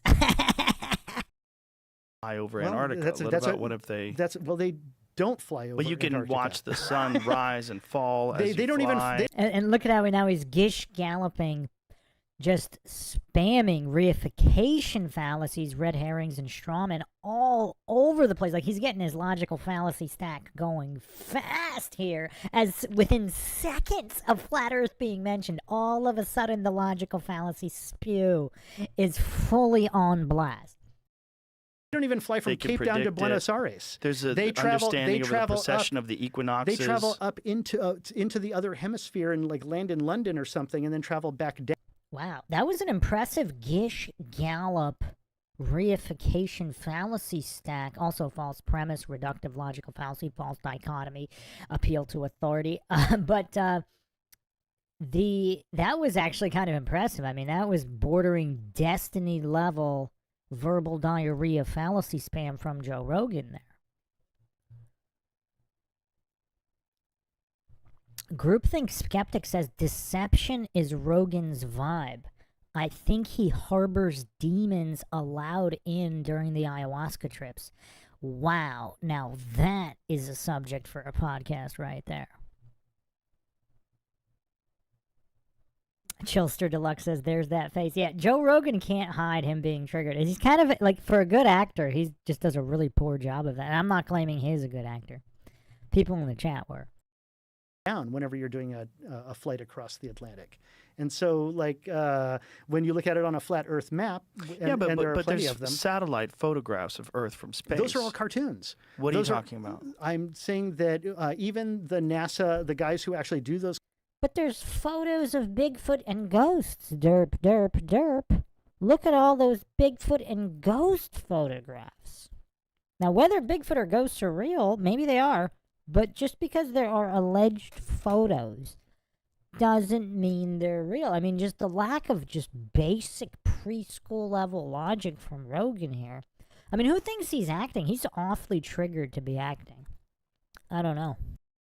Composites. Those are composite imagery of. Listen, I am not saying that. But it seems like you're saying that saying, the Earth is possibly flat. I'm saying experientially. Right. From but your that's a scale. from your daily. That's a scale issue, though. When was the last time people saw Rogan like hunched over with his hands under his arms with the stupid face? Like super triggered pretending not to be. I mean, look at this posture. When is the last time Rogan had this kind of posture? Correct. We're a tiny little thing on an enormous thing. Correct. Now that's a true intellectual. We're a tiny little thing on an enormous thing. Now, whether someone, how does being big or small tell you what shape something is? I mean, you could be a toy soldier on a table, on a large dinner table, or you could be a large dog on a dinner table. Like, it still doesn't tell you the shape of the table or how big the table is. The table could be miles wide, but it could still be a flat table, regardless of the object on it. Just Rogan's goofery knows no bounds. Like, just when you think he can't get any goofier. Justin Johnson says, it looks like someone took his lunch money. Oh, man. Radar Raider says, how do we know he doesn't have someone yakking in his ear telling him what to say? Now, that's a good question right there. He might. What's his face? That Craig goof from Fight the Flat Earth. Doesn't he have somebody in his earpiece? Or was it McToon?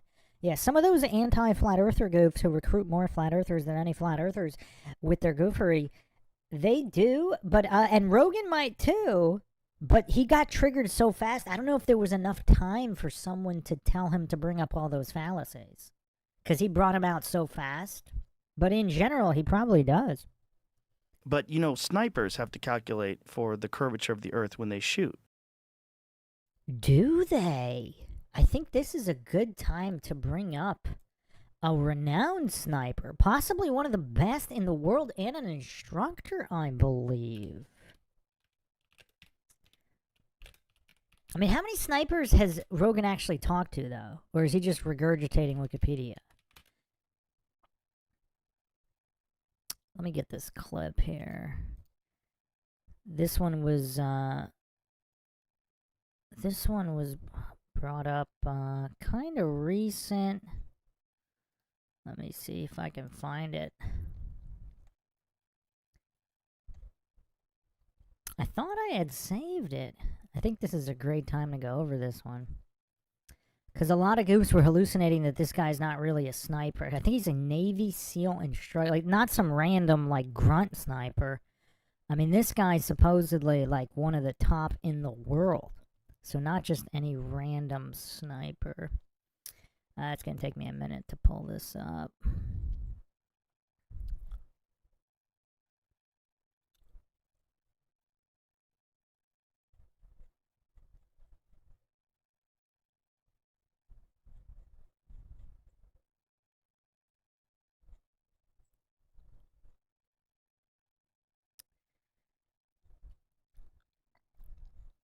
Maybe 2 minutes. Possibly 3. But I this is very relevant here, so I do want to find it.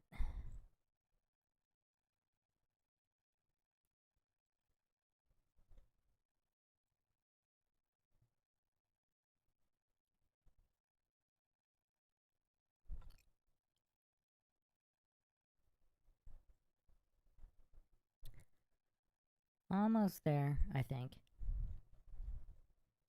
Hopefully.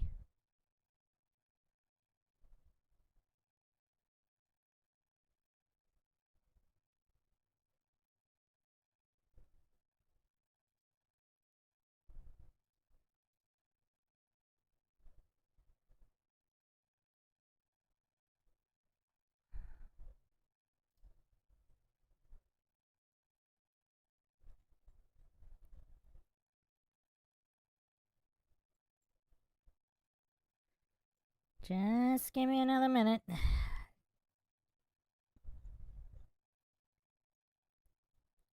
Or another 2. Still finding it. I thought I had it here. Along with the receipt for who the guy was. Because a lot of goofs were saying that this guy is not who he claims to be.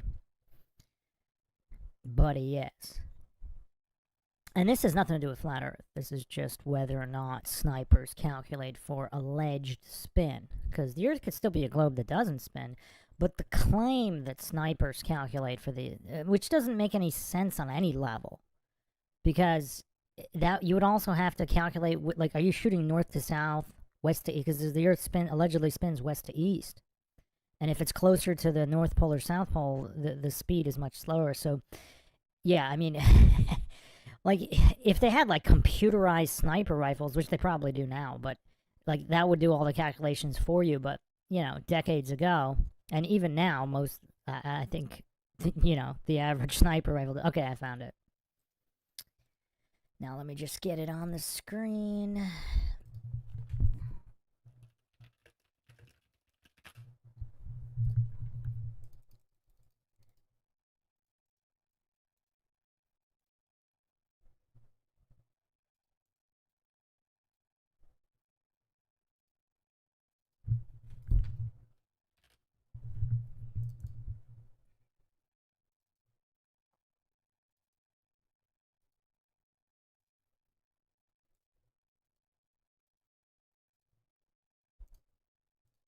Oh, So this is not just a Navy SEAL sniper, but he's also a sniper instructor. I'll let this play while I get that receipt to verify this guy's identity. For the goofs that were spamming genetic logical fallacies and such, and appeal to credentials fallacies. The lies we are told and believe because we fail to recognize them by using our own logic and critical thinking. I'm a retired Navy SEAL, sniper, scout sniper, and scout sniper instructor. I fancied myself at a time as being one of the best snipers in the world, certainly one of the best scout snipers in the world, which includes more than shooting, but also skillcraft. Some others would agree. The Coriolis effect is bullshit. The theory is that with the Earth spinning on its axis in a direction of east to west, you would have to compensate for the spin of the Earth when shooting in a westerly or easterly direction. When the bullet would reach the target would either have risen or have dropped based on the spin of the Earth. Shooting north and south would be no difference. It wouldn't have an effect. But on a mission, if that were true, I would have to compensate at varying degrees, whether shooting between north and south, or correction, north and east, east and south, south and west, or west to north. Never once did I compensate for the Coriolis effect. And we were driving nails, or at least hitting a man-sized target in the kill zone at 1,800 yards consistently every time. Along with other lies told about our universe and the nature of it, the Coriolis effect is total BS. Certainly, a bullet drops when at distance dramatically because the velocity is decreasing. But as far as the spin of the Earth goes, no effect. And I mean, this is so obvious too. I mean, throw a ball. Is it gonna go forever?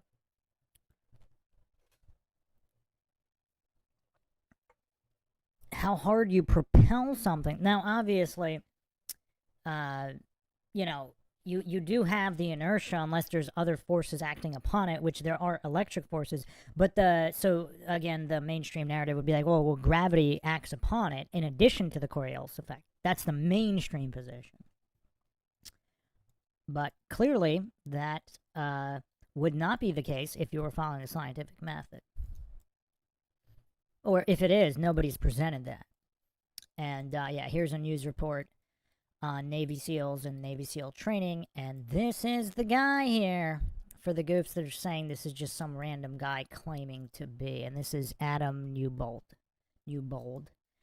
So, because a lot of goofs were saying he just claimed to be a sniper and he's not a sniper.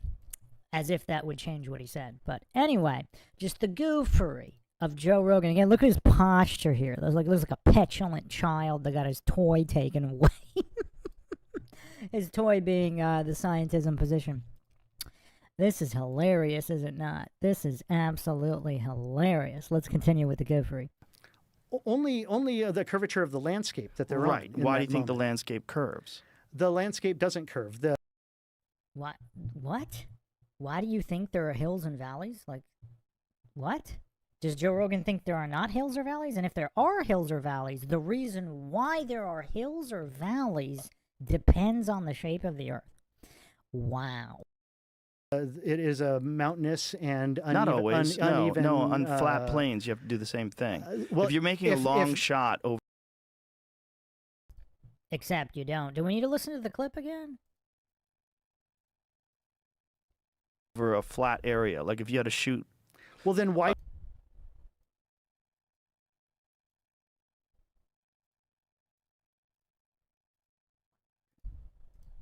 Oh,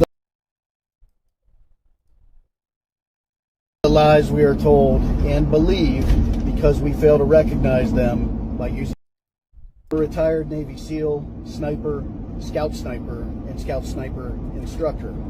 I fancied myself at a time as being one of the best snipers in the world, certainly one of the best scout snipers in the world, which includes more than shooting, but also skillcraft. Some others would agree. The Coriolis effect is bullshit. The theory is that with the Earth spinning on its axis in a direction of east to have to compensate for the spin of the Earth when shooting in a westerly or easterly direction. When the bullet would reach the target would either have risen or have dropped based on the spin of the Earth. Shooting north and south would be no difference. It wouldn't have an effect. But on a mission, if that were true, I would have to compensate at varying degrees, whether shooting between north and south, or correction, north and east, east and south, south and west, or west to north. Never once did I compensate for the Coriolis. Never once did I compensate for the Coriolis. Never once did I compensate for the Coriolis effect. And we were. But the brain dead Joe Rogan knows better than the actual snipers, Navy SEAL snipers, making the shots with no difference and no compensation of any kind. No consideration for Coriolis. But look at the religious fervor on Rogan's voice, because he was told that somebody told him they do, and he just took it on blind faith without verifying, like everything about the heliocentric model that he blindly believes in. Driving nails. Then why don't pilots make adjustments? I'm not a pilot. I don't know, but Yeah. And you're not a sniper, so you don't know, right? And do you need to be to understand basic logic? but I do know that when you look at navigation maps the always film say, from the space station, presume a flat Earth. when you look at the film from a the flat space surface. station, you see an Earth that's not just round but spinning. I see. The space station, the International Space Station, Mhm. is actually not high enough to see curvature, and what you're seeing is the lens distortion. And It's not high enough to see curvature when no, you look out into the horizon. It's actually even it's very, very close to the. Let's look at footage from the space station of Earth. So when you see satellite images that are taken of the Earth, you think they're lying? You think there's this grand conspiracy to piece all these pictures together? And again, he just immediately goes to these straw men, false dichotomy, circular reasoning, false premise, red herring logical fallacy stacks, which is semi-impressive to stack that many. He still can't stack 11 in a row. Like, a certain anti-flat earther we all know.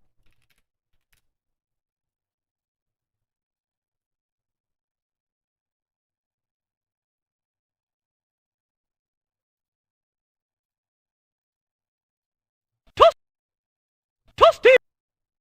Toasty! Toasty! Shout out Craig.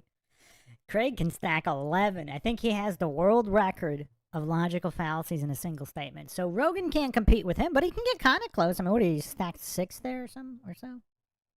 And I'm turn just it saying into a that circle instead all of I'm have it saying is flat? that's the fundamental conspiracy theory that unravels everyone. And Well, it doesn't make any I'm saying- sense because have you- everything that we see in the cosmos that's a planetary body is round, including stars.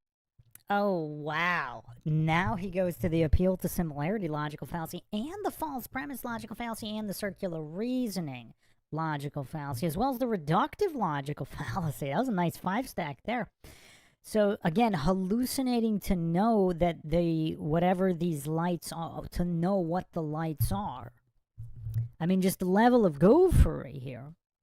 Like, look how hard he's trying to not appear triggered. Look at the strain in the goof's face. So it's all round, except for small moons. Everything is round, and that's because of I'm not even certain that space exists. that the moon is anything more than a plasma. and plasma. Yeah. What does that mean? That it's If you don't even know about the the type of matter, that plasma is a form of matter, should you even be having this conversation? Like, he's not, I mean, plasma. I think, is that 5th grade? That's not kindergarten. That's not preschool. I'll give him that. That might be closer to 5th grade. it's a plasma effect, a lenticular effect of some kind. So that it's not a real thing, but it affects the tides. It is something that we have saying landed, at the very least, we've landed probes on. We don't. Wow, look at all those fallacies. Why does he hallucinate? Why does he hallucinate the moon controls the tides? Because somebody told him? Because he looked it up on Google? Because he saw it in a documentary on National Geographic? I mean, how brain dead is this goof? Tides do not coincide with the location of the moon. This is straight from the National Oceanic Service. This is straight from NOAA.gov. Like, why is he hallucinating that the moon controls the tides? And even if it does, how would that mean that it's a solid object? If it's electrical in nature, it could affect that. Other forces. So right here, suppose if gravitational forces do exist, they do not control when high or low tide events occur. Other forces more regional than the sun or the moon control the tides. So Joe Rogan, like, he's so utterly clueless. He doesn't even verify. Like, he sees these little snippets, these taglines,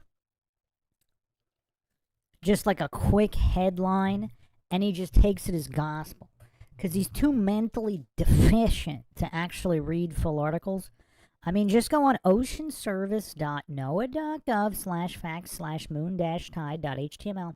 This is from NOAA.gov. I mean, he loves to appeal to authorities and bootleg. He loves to bootleg.gov sources. Why doesn't he go on here and look at what the moon allegedly does or doesn't do?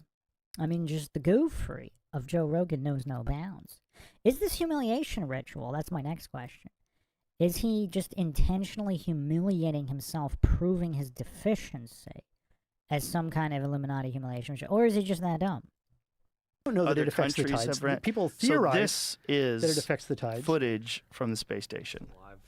This is live footage. It's live. Aren't there supposedly tens of thousands of satellites? Where are they? Thousands to tens of thousands? There's not a single one visible there? Now, obviously, some are small. Some are further from the Earth. But, I mean, out of thousands to tens of thousands, there's not a single one visible. You would think there'd be at least, what? At least a few dozen, if not a few hundred. out of thousands upon thousands. From the space And station. I'm saying that you can that's lens, clearly, and I'm saying that's lens curvature, and that what you're actually seeing. Why do you think that's lens and curvature? that what you're seeing is horizon. So what you're talking about is like I'm saying a if I'm fisheye trying lens. to provoke you, that's what I'm saying. Right, but let's not do that right now because I don't want you to be completely fucking insane because this is a round body, Ad hominem and appeal to incredulity. just like the moon, just like Mars, just like Jupiter, just like Uranus. That all appears the ones that we, appears to Well, he definitely needed to mention Uranus. be but in your practical life experience, you have to accept a certain amount of faith. But is what this- I'm getting at okay. any moment. But they That you mu- that you understand must- the precession of that the you have to equinoxes. believe.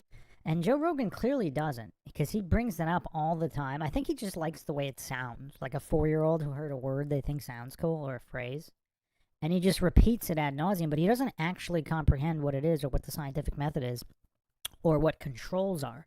Because the basis for his alleged understanding is Swiss cheese, because he doesn't understand the scientific method. He's not on a preschool scientific method level. Okay, do you know that the precession of the equinoxes is how they measure the sky over a period of 26,000 years? I see right there. Again, appealing to faith on those 26,000. A little stitching, like right there. So this would just keep going straight forever. Do you or see not? that line? Yeah, Do you that see that line. line right there? What is that? What is that line? Yeah, what is that line? Well, that looks like stitching to me. It looks like they've stitched together, and it crosses over there through that mountain range right there. That is weird, whatever that is. But So for by your very example, I'm just saying that you have to have a certain amount of faith in that. And on the surface, mundus vult decipi. well, okay. I mean, what's next? They're going to bring up ghost photographs and say, look, you could see the ghost. Clearly, it's the dead person in ethereal form. It can't be anything else. Freaking me out. Go back to that, Jamie. So what is the explanation? Go back a little Yeah, bit. what is the I don't know. explanation It's of that live. line It's right live. there? I don't know. Right, but how weird is that? That is weird that there's this line. Right, that's because very that clear. in itself is a composite image, a cartoon that has been put together for you to look at this apparent live imagery that is being taken. So And is this multiple images that are supposedly pieced together? Is that what they're... I'm saying that things fall into, like, the way perspective works is that things appear to fall into the horizon. But now you use what is that camera? Is it a P200 camera where you can actually zoom in and lift things out of the horizon that have appeared to fall into the horizon? This live video feed from the International Space Station has been temporarily interrupted because you're watching too much. due to either a change in the onboard camera configuration.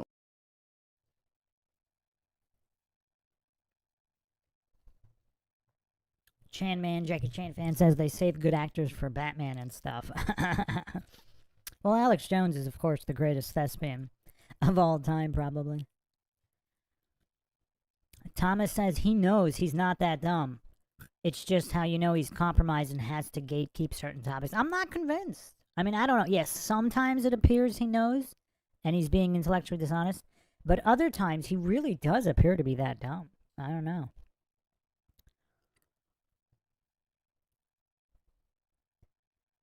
Real Worlder with an interesting question here. Can you bounce lasers and radar off a hologram?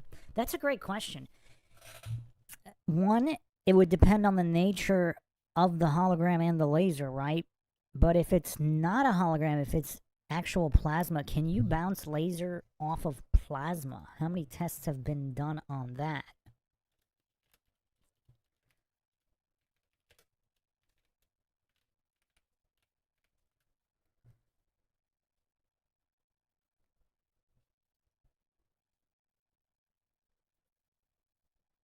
So, plasma, being an ionized gas with free electrons and ions, can interact strongly with electromagnetic waves like laser light.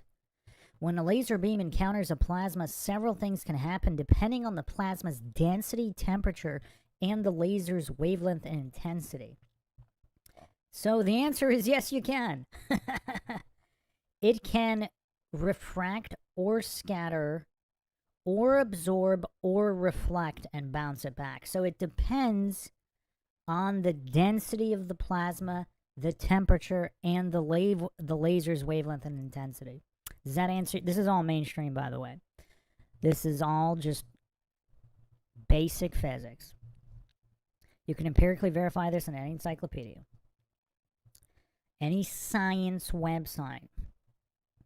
Does that answer your question? Who asked that? That was a really good question, though. Real worlder. Because that is a good question, but let's continue. Or loss of signal with the communications network. The video will return when the connection is reestablished. So this is during the live feed? This isn't from NASA's YouTube channel. It's just down right now. It's just down right now. Okay, so you're saying that this is like a fisheye effect of a lens, Yeah, I'm saying potentially. I'm saying that, and that we can even see that whenever they're up there shooting with cameras outside, you're like, oh, there's But do you know how many there's the people- curvature, and then every now and then the camera turns and it inverts for a moment, then it goes back down. I've never And seen that. I watch a lot of NASA. Yeah, Joe Rogan talking on all these topics, yet he's never seen the most basic thing that gets posted every day. Also, who thinks...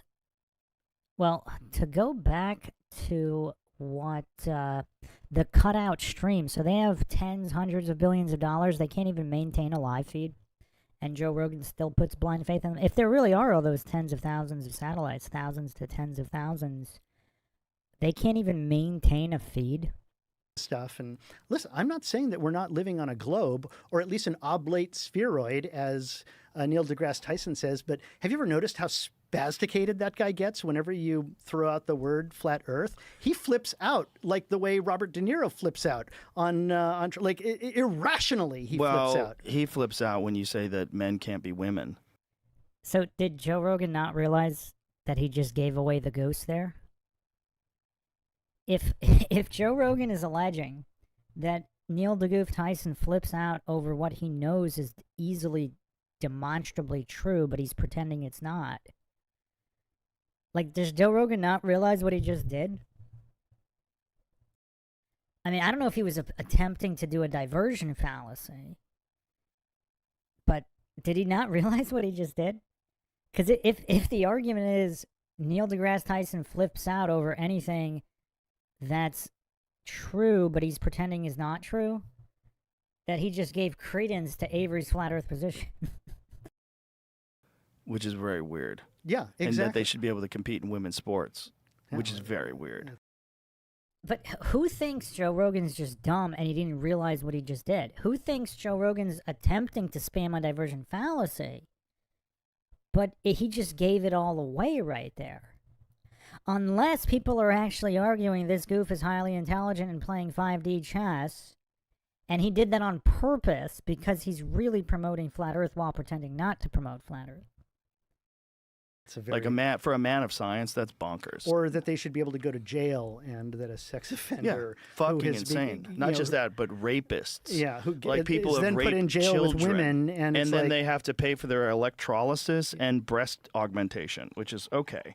At what point in time do you say that this is some sort of a bizarre agenda that you're trying to get us to accept something that doesn't make any fucking sense? So much so that you're willing to house male prisoners in with females because they say they're a male with an intact penis. Liquid Quasar just saying Joe trying to change the subject desperately. Yeah, maybe it's just that. Maybe it's just that. But the way he did that was just so obvious. I mean, it's just whack. Scott Hawkins says, as soon as they pointed out that weird crease, the NASA feed was cut. Weird. Well, it actually doesn't it cut a lot. Like back in the day, people used to just watch their streams for hours on end, and apparently it cuts out a lot.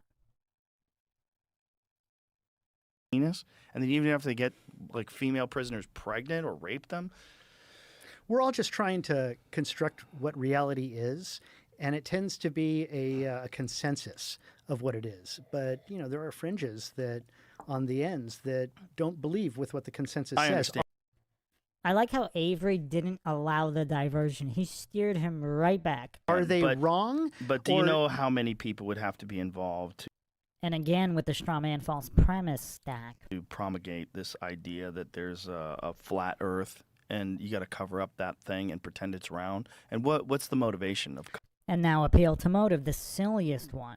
I mean, it's like a record here, because Eddie Bravo already demolished him on this. And Rogan, here's another possibility. Is Rogan legitimately mentally disabled? and he's not able to actually learn new information because he just goes through like the same circuit every time. Like if you see a dead body, even with a murder weapon and a CCTV and a witness, if you can't figure out the motive, that means that person's not dead and a crime did not occur. That's what Rogan's pushing here. Covering up the fact that the the motive Earth is flat. I mean, if we're really fundamentally getting down to it, it's about God.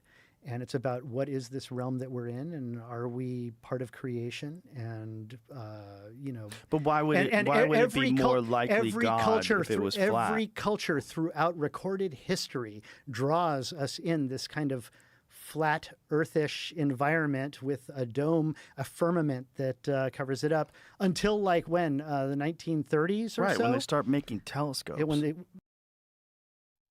They started making telescopes in the 1930s, Joe Rogan?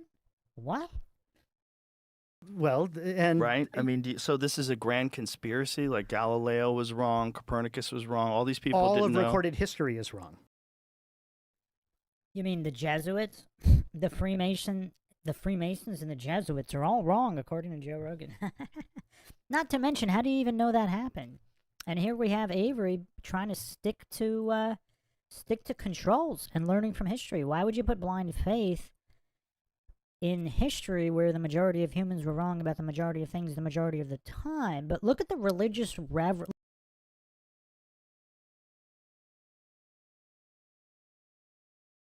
Joe Rogan has so much religious reverence for the cult of authority worship and scientism. Like, he looks like he's exhausted by the blasphemy. Like, he doesn't have the mental capacity to engage logically. Look at him. He got exhausted just from trying. Like, look how exhausted the goof looks. He looks like he just went 10 rounds. And, I mean, the other option is that we are just specks of nothing floating around in an endless, vast nothing that goes on forever, and that you are completely insignificant, that you are not God's perfect creation, which I think you are. Well, they're not mutually exclusive. You know, just because we are in this vast cosmos that's almost impossible for mammal minds to grasp. And again, just building on those false premises, reductive false dichotomy, and circular reasoning logical fallacy stacks. All he has is these houses of cards that he just keeps appealing to. The magnitude of it doesn't mean that God's not real. It's exclusive to people who believe the Bible word for word. I'm not saying I do necessarily. Mm-hmm. I am. I would be considered apostate, by most people. I've been reading the Bible a lot, and one of the problems that I find is it's clearly got the hand of man on it. Well, it's been edited. Yeah. And he's just trying to spam more diversion fallacy. It's been edited. The King James, or who was King James? He wrote Bible. He wrote books on demons as well. And so, Well, even the Old Testament. The Old Testament has the hand of man on it. Not just that, but it's also been translated so many different times. Like ancient Hebrew, the letters double as numbers. There's no numbers in ancient Hebrew, so words have numerical value to them. And imagine translating such a complex language where, like, the word God and the word love, they have the same numerical value. I believe. Well, Here's another thing. I read that. I don't know if it's true. So let me. Yeah, you don't know if anything you read is true, especially the heliocentric model and everything that goes into it, and whether or not snipers calculate for Coriolis. Like, the goofery of Joe Rogan here, but he appears to be not as triggered by the Bible as by Flat Earth, so all of a sudden he's saying he doesn't know if so-and-so is true. But when it came to all the Flat Earth points, somehow he knows all that is true. We find out if that's true. Put that into perplexity. There's a lot of weird stuff in the Bible. In Genesis, when how about the book of the Enoch? Nephilim come down and they find women comely, and so they're like, okay, what's actually going on there? These angels, or Nephilim, are coming down, and they're taking women from men and having sex with them, and then creating hybrid offspring. When Representative Anna Paulina Luna was here, she told me about the Book of Enoch. She's like, you have to read that. Have you ever read it? I go, no. So I read it. Have you seen The Carpenter's Son, the fuck. Nicolas Cage movie? No. incredible. What did I just have you look That's what I up, was though, trying to- before I lose my train of The thought? King James Bible thing. What? That's what I was trying to ask specifically. Which part did you want me to ask about? No, Like, what I asked you was ancient Hebrew. So the letters also double those the letters numbers. double those numbers. That's what And that movie that Pi is all about. And that the word love and the word God have the same numerical value. I'm very, very certain that that's true, but I want to really double check. Well, numerology exists around us everywhere, and everything. It seems to have a kind of, and that's what the. When's the last time you saw Joe Rogan make that gesture there? So the letters also double those the letters numbers. double those numbers. That's what that movie Pi is all about. And that the word love and the word God have the same numerical value. I'm very, very certain that that's true, but I want to really double check. Well, numerology exists. Look at just the face palm. Because Joe knows he's so intellectually outclassed. Not just outclassed, but a guest that won't be bullied. He's just completely shutting down Rogan's goofy at every turn. The only thing better would be if he specifically called out the fallacies, because then Joe would just, like I'm doing, just to objective, so everybody can see objectively how utterly clueless Joe Rogan is. And also ask Joe Rogan what the scientific method is and how to apply it. Because who thinks, if he's acting, then he'll know. But if he truly is dumb, like, does he know what independent and dependent variables are? Does he know what controls are and why they're important? Everywhere, and everything. It seems to have a kind of, and that's what the Aronofsky film Pi was kind of all about. Is that was a great movie. Yeah, it's a there was also he's a very interesting film. A really fascinating statement by this mathematician. We talked about it on a recent podcast. Was that how strange is it that we find out that the universe is made out of math?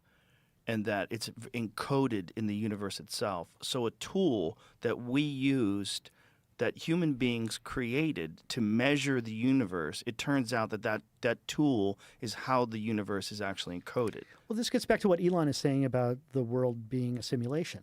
What is a simulation? A simulation so it says no in ancient Hebrew, whatever that word is, gematria.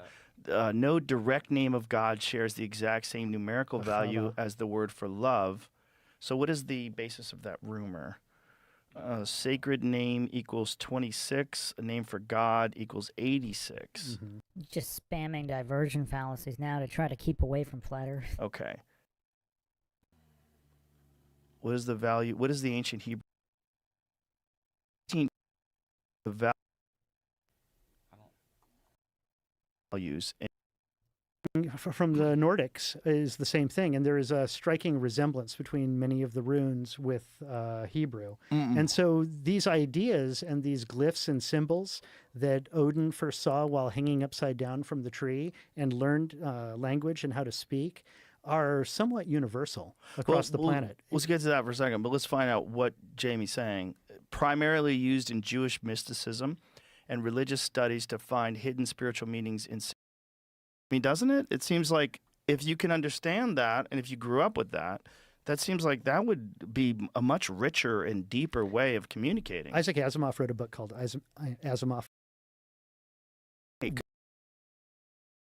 Around. If the village is empty and things like that.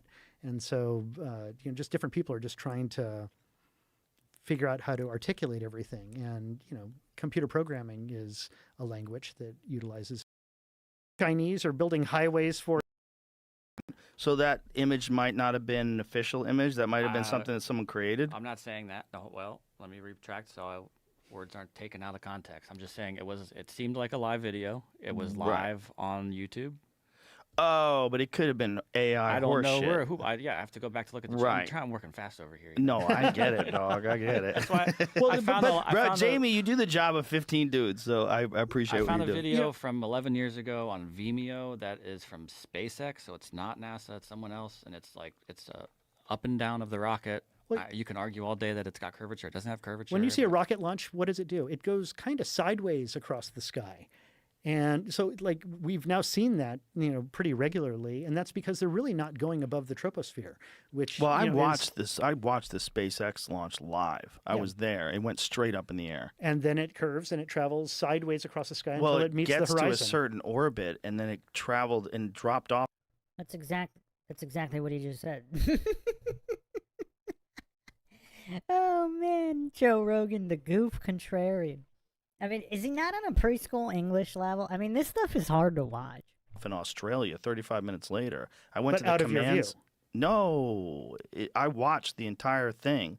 He watched it go to Australia? What? He watched it with his naked eye? On From the video. command center. I watched it from like 24 different cameras. But how high did live. it go above the troposphere? Not likely. Like this is What not is above the the troposphere? This is like what? How many miles is that up? this is low Earth orbit. Where, Right.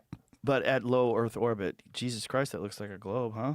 but watch as the camera rotates. Just Well, this is also an edited video. I don't want to get stuck in this. right, fucking right. Like space. this. He probably thinks, like, what does he think the size of the globe is when he watches, like, the Red Bull, the Bumgardner jump, where it was just as curved when it was sitting on the ground? Like, but is just Rogan that dumb? He doesn't understand how lenses work? I mean, is he that mentally deficient? As Elon would say, it's real because it looks fake, or when it looks fake, that's when you know it's real. Say that about Bigfoot then, bitch. Because Bigfoot looks fake as fuck, and it's Yeah. definitely not real. Well, how would he know? I mean, there's so many videos. There's photos. What about all the photos, as he says? There's so many photos. I mean, there's a whole Hollywood movies. But the Patterson-Gimlin footage looks incredibly real. Does that mean it's fake? You know what's real? That Turkish sharpshooter. That dude was a G up in the corner. Press play. See what Well, this it is cut- supposed no, to be. It cuts. It cuts. Yeah. Okay. Oh, I see. Yeah, it's So a it cuts highlight a video bunch of the different live See, stream. now you images. can actually see an inversion occurring on the Well, you're horizon only right seeing there. A small piece of it. Correct, but the lens just Small piece of it? You mean like the whole globe? You only see a piece of it. All of a sudden, it's a small piece. When it shows the opposite of what he's thinking, it's a small piece. Oh man, you can't make this stuff up. distortion on the side of the frame is causing the horizon there To go the opposite to way. to invert, and that's because of lens Right. distortion. I see what you're saying. If it it was is. Where's And it the go, fact though? of the matter is, even at the It height that doesn't go even at the anywhere, height that Jamie. these are Go. orbiting at, and I'm not saying like presuming a globular planet, and even the word planet, plane, it's like a plane at or the horizon is horizontal, like even presuming that the height that they're at right now, you would still only see, a circular. You would see Disc. the limit of your vision, Right. which has a Because it's so massive. yeah, because it's so massive. You're Yeah. still high enough. Well- You're still not high enough to truly see curvature. If we are in a simulation and if consciousness, it affects the reality of things and they are only real if we are experiencing them, that's when things get really squirrely. The testimony of your eyes. Like Yeah. I know that I am here right not, now. I Not know, just the testimony of your eyes, but your consciousness interacting with reality is what creates it.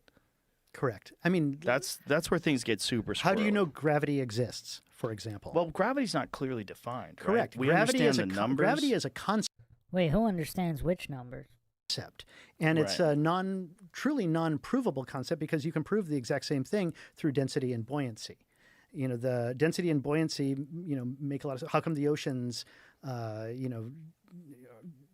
react the way they do and don't, it's not necessarily provable, but it's believable. You come to a certain point where you're like, okay, faith takes over at this point.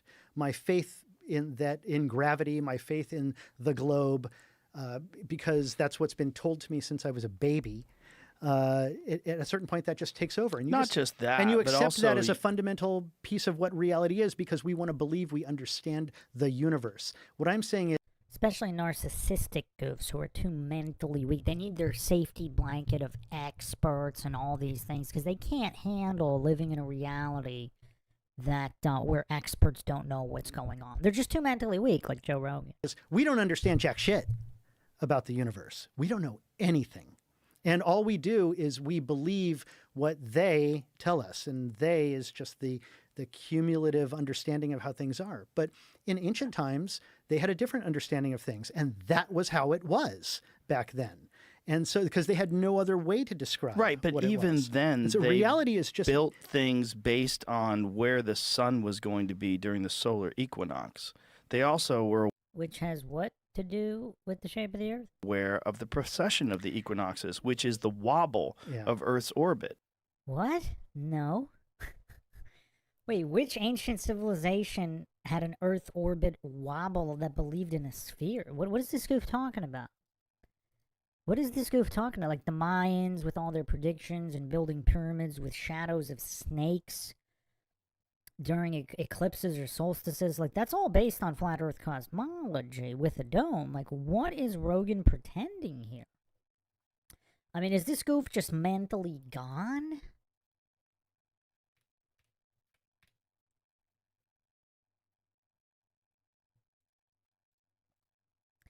I mean, is this goof just completely mentally gone? Literally every single ancient civilization has a flat Earth cosmology with a dome, except the Greeks, which were divided. I went over all of that. They did not believe in a globe. Some of them, they had different scholars with their different schools, and that division went on well into Roman times, according to the official narrative. You can check out Lucretius's On the Nature of Things. Obviously, brain-dead, ignorant goofs like Joe Rogan have never read any of that, so they don't actually even know the real mainstream positions. They're just regurgitating headlines. So Earth spinning around doesn't spin perfectly. There is a 26,000-year wobble, and you can predict it by the night sky. And somehow Polaris remains centered. And again, where's the evidence of the 26,000 years, the prediction, where's the evidence? Joe Rogan just took it all on faith, exactly like Avery just said. But Rogan, I think, was too stupid to even realize what Avery just said. It's almost like he's not even listening.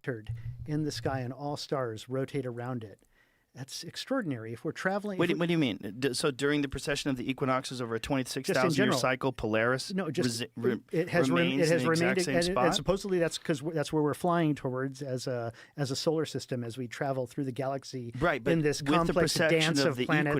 I don't think Rogan even knows the mainstream position on any of this. Equinoxes, this wobble over a 26,000-year period, it will move in the sky. Well, the point of Polaris will always remain where it is, directly the point, to but the our north. perspective of it will vary depending upon where we are in this 26,000-year cycle. It undergoes a kind of penumbra of sorts, a kind of motion of sorts. It that's changes. Sort of a figure eight it motion changes. through time. It changes. Look at it. It says right here. Due to the 26,000-year axial precession cycle, the North Star changes over millennia, while Polaris is the current North Star.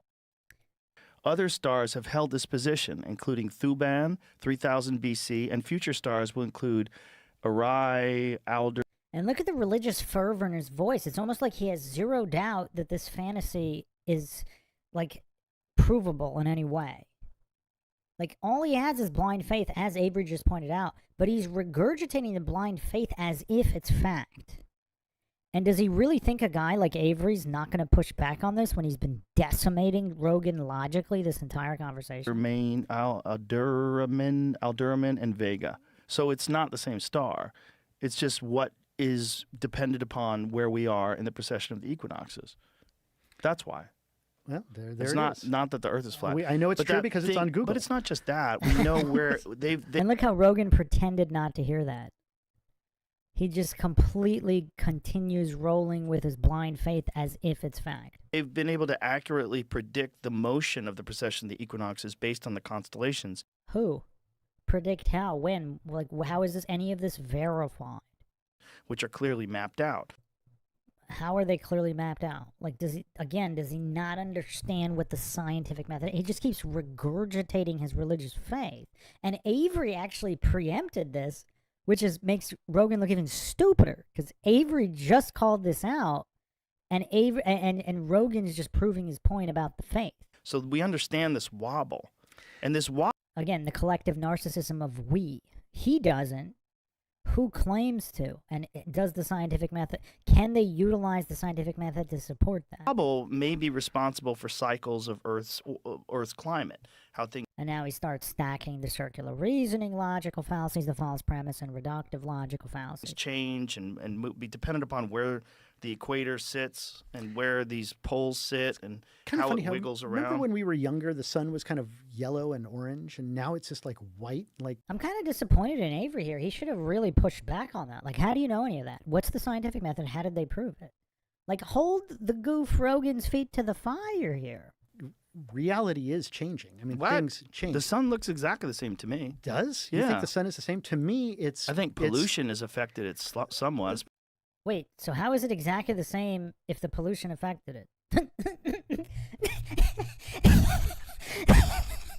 If it looks exactly the same, but now all of a sudden pollution affected it and it doesn't look the same? Especially if you live in LA. Well, there used to be more pollution, and so maybe that's an excuse of Mhm. why the sun would be more yellow. But I've lived all over the world. Did you see Epstein talking about gravity?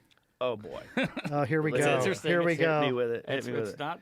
I don't know. It's very. I'll just say. What does he have to say? It's fun. It's only 45 seconds. Try to I find just it. I'm gonna- let it go. So someone's pushing the ball, because I know that I am confident that the only thing that gets something to move is with a force that pushes. So there's a force that's pushing the ball down. In fact, Yeah, it's called. he called it gravity. He measured how fast it was pulled, but never was able to explain why it happened. How is it? What is gravity? It's this. Everybody says, well, why did the ball fall to the ground? Because gravity took it. But what's gravity? That's, as Feynman would say, that's the name of the thing. We have no idea what it is. That's the end of that clip. It's or real it's long, just but density and buoyancy. He was really into this topic. Look how triggered Joe Rogan. Look how triggered the goof is. Look at the goof's face. He's just getting logically eviscerated for hours on end, made to look an utter fool. Wow.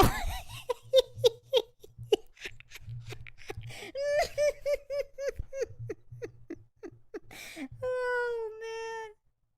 Apparently.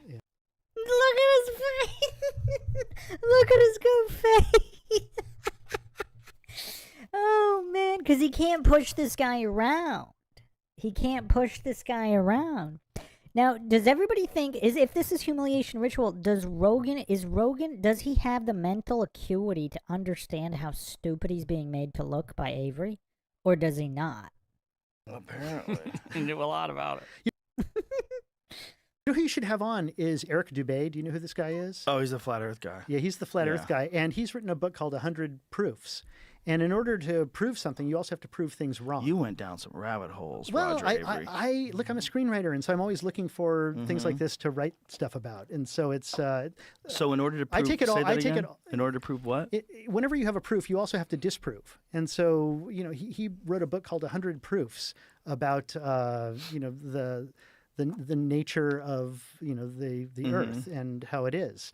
And it has explanations for many of the things you're talking about. Hasn't he debated people that actually understand Oh, how you can prove that the Earth is round?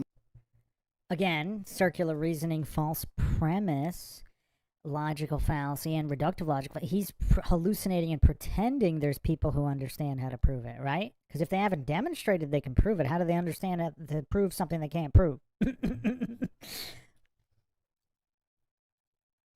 From the Epstein files, like the potential it to repeat what she did with, round. well, It seems much data, and if saying that they invented before me. line in with our understanding. Rogan experience this guy is. Oh, he's the flat Earth guy. Yeah, he's the flat Earth Yeah. guy, and he's written a book called 100 Proofs. And in order to prove something, you also have to prove things wrong. You went down some rabbit holes, well, Roger Avery. I look, I'm a screenwriter, and so I'm always looking for things like this to write stuff about. And so it's So in order to prove, I take it all. say that I take again? it. All, In order to prove what? whenever you have a proof, you also have to disprove. And so he wrote a book called 100 Proofs about the nature of the Earth and how it is, and it has explanations for many of the things you're talking about. Hasn't he debated people that actually understand how you can prove that the Earth is round. He does it very calmly, and it infuriates people. Right, but I don't think he's done well. It's very enjoyable to watch because But it's really funny. But to people that are actual cosmologists, he's not performed. Again, to the ghost hunter, you didn't do a good job of disproving ghosts. To the ghost hunter. Just the appeal to credentials fallacy. That's like Joe Rogan's favorite. Appeal to authority, appeal to credentials. Because he doesn't have the mental capacity to understand the basics of any of this. So all he can do is foolishly appeal to others because he's not capable of actual logical thought himself. Well, in these. Well, the cosmologists will say things that still need to be, if you're making statements, they still need to be, you still need to disprove the other, the other proofs. Like, right, but there's plenty of people that have disproven that the Earth is flat. Have they? How did they do that? See, I would just ask Joe Rogan, how did they do that? What is the scientific method? I'm with saying simple experiments. The Joe Rogan Such as, like, what experiments and exactly how? What separates a valid from an invalid experiment? And did the experiment prove what is alleged to have been proved? Like Michelson Morley, a lot of goofs think it was a null result. It wasn't a null result. I went over that all before. I should have a clip on Mindshock of that. But yeah, just another example of the goofery of Joe Rogan's religious scientism position. Experience throughout life. You are really, like, when you go up into an airplane, I do not see the curvature of the Earth. Well, you can't because of perspective, because you're so tiny. Correct, because we're so tiny. So all I'm saying is that through experience, that the testimony of your eyes, you will never experience a globular Earth. You can't. But you do experience you will have to, at the a certain effect point, of a Earth that's a globe. How so? If you go to the other side of the Earth and it's dark out when it's sunny in California. Again, when you have a fundamental lack of understanding of how the scientific method and controls work, or even basic logic, like what is a false dichotomy, he doesn't understand any of this. They've made models of how that could work on the flat. Dorks have. Dorks have made models. But it doesn't line in with our understanding of cosmology. Adham is all. I mean, he's really throwing in the towel here. White flag has gone up. He had to go to Adham. Cosmology. It doesn't line in with our understanding of our orbit. So yeah, anybody trying to disprove ghosts, I mean, that doesn't line up with the understanding of ghost hunters. So therefore, ghosts have to be real because it doesn't line up with the experts' alleged understanding of something. That's assuming you believe that we orbit around the sun. And listen, I'm not saying that we don't orbit around the sun. But I'm not saying we don't live on a globular Earth. But the numbers don't match. Take me wrong. But the numbers match. If you do assume that they're correct, that we orbit around the sun, but their calculations are completely accurate. If they make the calculations on their flat Earth model as well, then you still have to prove that wrong. Right, but I would just ask Joe Rogan, what is a false dichotomy? All of the ancients had numbers that match too with flat Earth cosmologies. The numbers match. The prediction of the eclipses and solstices match. Therefore, it's flat Earth, according to Joe Rogan. So NASA doing that? Is MIT doing that? No. Like of all people to believe, the ones who are digitally stitching shit. And are the ghost hunters disproving ghosts? No. Therefore, it doesn't matter. Just the level of goofery of Joe Rogan's appeals to authorities. I mean, just the bootlegging of scientism and the cult of authority worship. I mean, just Joe Rogan know he sounds this dumb? That's a government. That's a government agency. You went so deep with this, boy. No. All I'm saying. Look at that face. Look at that face. NASA doing that? Is MIT? Like of all people to believe, the ones who are digitally stitching shit and saying, that's a government. That's agency. You went so deep with this, boy.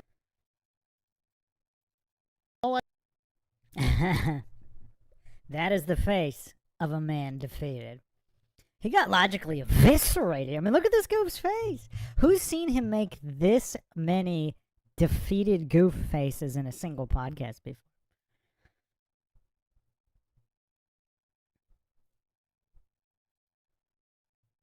Yeah, and as far as the numbers matching, that's all post hoc logical fallacies. So they just matched them up, and they matched them up afterwards to fit the model.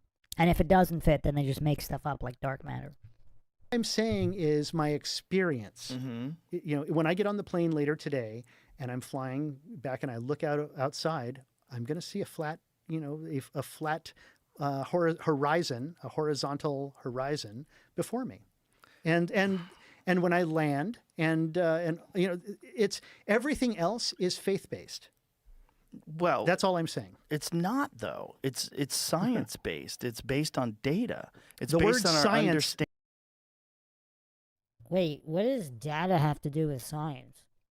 Again, he just doesn't understand the scientific method. You can bring in a ton of data about all the ghosts and the ghosts' photos. That wouldn't necessarily prove that the ghosts are the undead in ethereal form. The word science means observation.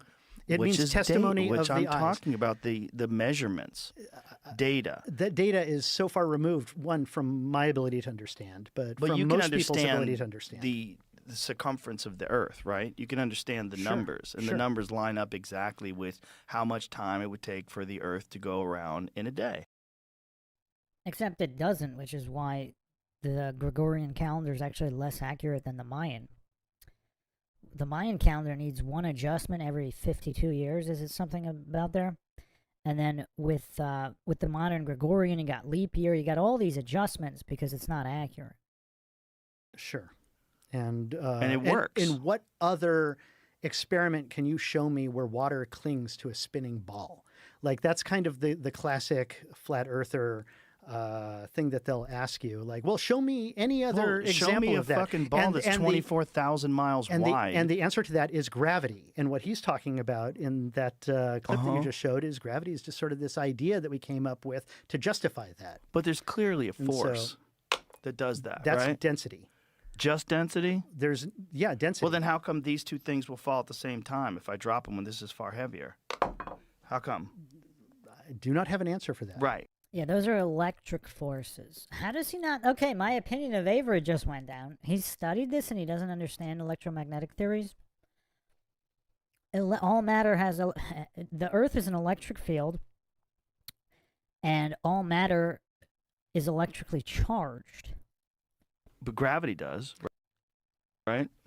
Gravity is, like he said, it's just a measurement. It's a measurement of how things fall. Right. He needs to have Austin Whitsitt. Somebody needs to get Austin Whitsitt on the Joe Rogan Experience. I mean, I would do it. But yeah, I'd have to remain. I think he'd probably want me there in person, which definitely wouldn't risk that. But if he wanted to, if he wanted to do it over Zoom or something, I would go on with Joe Rogan, and I would do it. But of course, the powers that be wouldn't want that. For some reason, I mean, I hope he has Eddie on again, and Eddie just destroys him by pointing out the logical fallacies. But Austin Whitsitt would be a good person to answer all those questions. Right. And that measurement... and the word that they invented, gravity, is just an explanation for how objects are pulled downward. Right, but those objects... How comes... If it was just density, wouldn't a heavier object drop faster? Well, when There's two balls. There's a bowling ball and feathers dropping in a vacuum, and they're falling at the exact same time. How weird. Vacuum, no density. They both fall at the same time because of gravity, or whatever the force we call gravity is. But there is some sort of a force that we call gravity that can be measured in a vacuum. Look how excited they all are. Yeah, Brian Cox would be pissed if he was here right now. He'd be shitting. Oh, no, all he'd over be... you. I'm not... Listen, I'm not... All I'm saying is that my experience in the world... Of course, but your experience is based on perspective of being a tiny little thing on an enormous thing. Correct. Yeah. That is correct. Yeah. That is correct. There's a few YouTube channels. Wait, did you guys catch that? Joe Rogan thinks there's no matter has no density in a vacuum. Let's play that back. Let's listen to this retardation. How weird. Vacuum, no density. There's no density in a vacuum? What does he smoke? Does he even know what density is? Not only does the individual matter have density, but the vacuum itself has energy density, measurable mass energy density. Like, what is this goof smoking? I mean, these are fundamentals. These are fundamental concepts.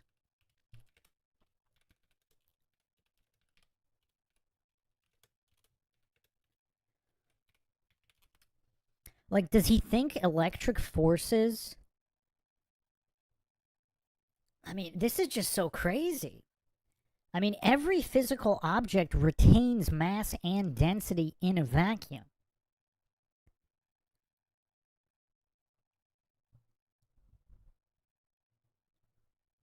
I mean, what is this goof smoking? So he doesn't know what the word density means. I don't think he knows what matter is either. He doesn't appear to know what anything is. They both fall at the same time because of gravity, or whatever the force we call gravity is. But there is some sort of a force that we call gravity that can be measured in a vacuum. Electric forces can be measured. Electric charges can be measured. This is all known. You don't have to appeal to any kind of magical mass-attracting mass. Brian Cox would be pissed if he was here right now. He'd be shitting. Oh, all no, over he'd you. be... I'm not... Listen, I'm not... All I'm saying is that my experience in the world... Of course, but your experience is based on perspective of being a tiny little thing on an enormous thing. Correct. Yeah. That is correct. Yeah. That is correct. There's a few YouTube channels that have broken down all of those flat Earth ideas too. A If you wanna ton. Go watch those. And I tried years the ago and I gave up. It just- is absolutely a rabbit hole. But what's interesting about it is that if you extract like the faith that you have in these kind of ideas, and you supplement it with the faith of these other ideas, they're exchangeable. They're only exchangeable if you don't understand the data, and if you Like Joe Rogan doesn't. don't understand what's actually been measured, or Like Joe Rogan. if you don't understand the path of satellites, or if Like Joe Rogan. you don't understand how many different people would have had to lie about this shit Another fallacy there. and not achieve the same observational results that all these different space agencies have. That the idea that they're all Reductive logical fallacy, false premise, false dichotomy, circular reasoning, logical fallacy, diversion fallacy, appeal to authority fallacy, genetic logical fallacy, and appeal to credentials logical fallacy, and post hoc logical fallacy. That one was impressive. That one actually might be able to compete with the one. Oh, the lie. That one, you might actually be able to compete all with, in with Craig. He really might be able to compete with Craig on that. And that wasn't 11 though. What was that? 8? Yeah, not quite there. Not quite there. But that was an impressive one. Toasty! Oh wow, we glitching out? Toasty!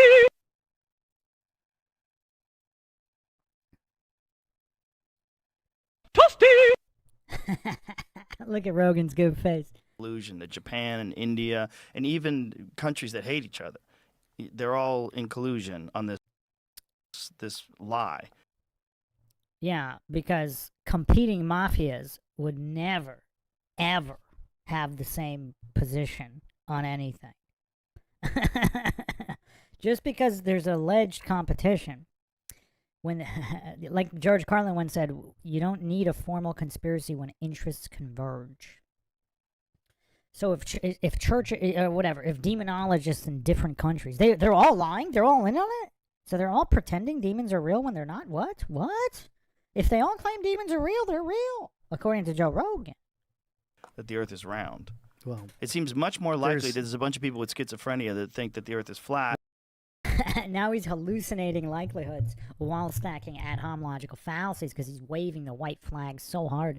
Like he's been eviscerated to such a level that he's just lashing out any way he can to deal with his own mental disability. I mean, this might be actual mental disability if he can't understand these stuff, if he's not acting. And they make these YouTube videos where they're very compelling because they're articulate and they use great words and they say it all in a nice way without being challenged by real facts along the way. And now he's pretending to know what real facts are. False premise fallacy, reductive logical fallacy, false dichotomy, and circular reasoning logical fallacy. By someone who actually has studied this their whole life. right. And another genetic and appeal to authority, appeal to credentials, logical fallacy. If demonologists have been studying their whole life, or ghost hunters if they've been ghost hunting their entire life, that means ghosts are real because they've done it their whole life, according to Joe Rogan. I still saw digital stitching on your example. Yeah, it wasn't my example. It was some shit Jamie randomly pulled offline. That was weird, though. And that's perfect for this world that we live in, to have sort of a glitch like that. But that's kind of what I'm getting at is there's so much out there is so much out there that it falls to faith. And it also, what does it really matter? That's kind of what I'm getting. The fact that Joe Rogan's faith in scientism is being called out, you could hear how much that's him, because he knows it's true. His faith in the corrupt, infallible and corrupt humans has been exposed as the faith that it is. And you could hear in that groan, he can't handle it because it's so true, and he's too stupid to be able to counter that with anything. At ultimately is, what does all of that really matter? What does it matter to anybody that there's a cabal of 8,000 plus people who are secretly controlling the world and doing occultism and drinking baby blood? What does it really matter as long as you can just have your daily pint? This is a very different subject now. We've shifted.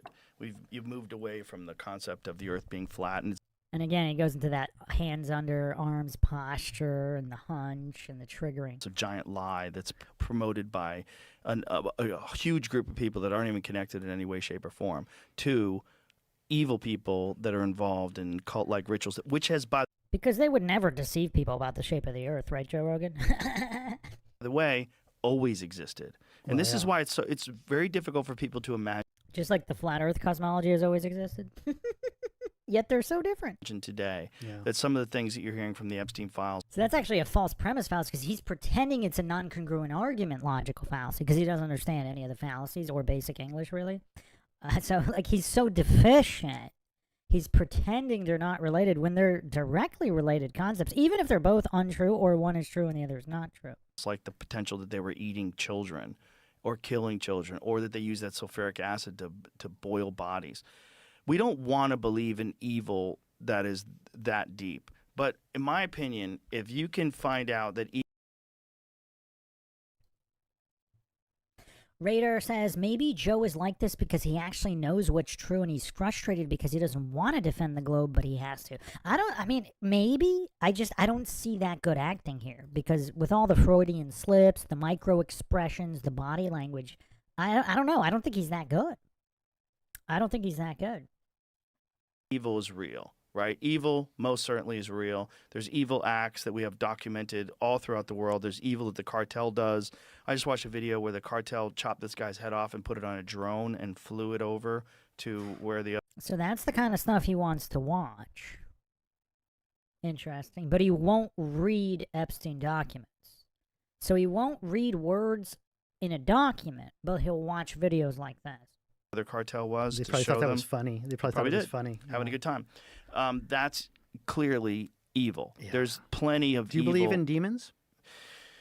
I believe in the concept of demons. I mean, demons don't materialize. Why would the demonologist be lying? I mean, look at this goof's face. I mean, this guy's mentally gone. Before us necessarily. They rest upon the... You do not know what you are talking about. This is not gain of function.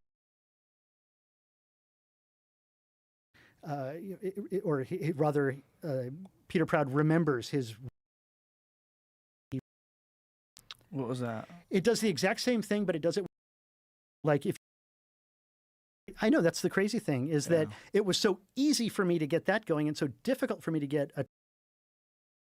Account asking. That he's like, fuck AI.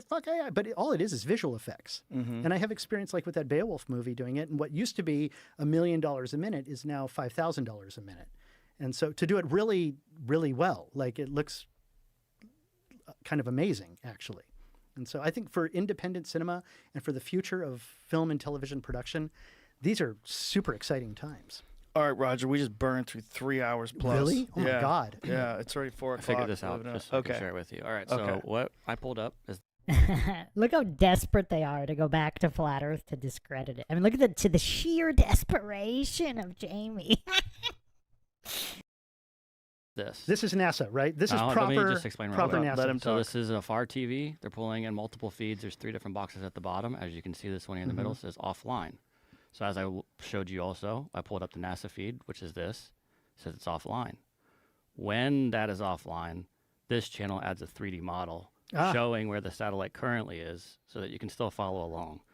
And see, this is backfiring so hard on these goofs because remember how with religious fervor, Joe Rogan insisted it was real and you could see the curvature? It's only a model. So the goofs, they can't even tell the difference between what's a model and what's real.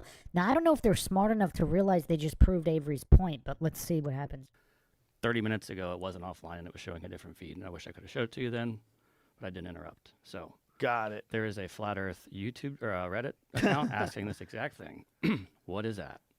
And the people on the Flat Earth Reddit gave me the answer. Yeah, The compromised fake Reddit.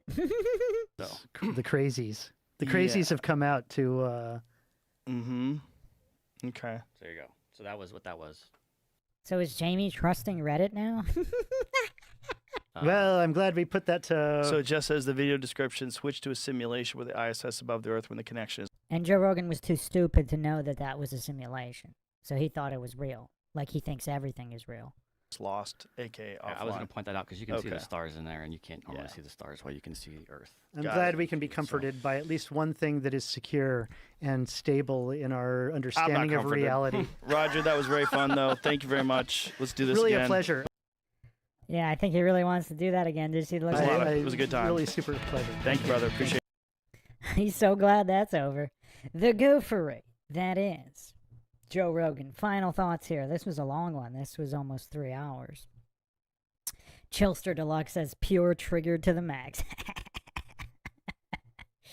Yeah, a lot of goofs out there.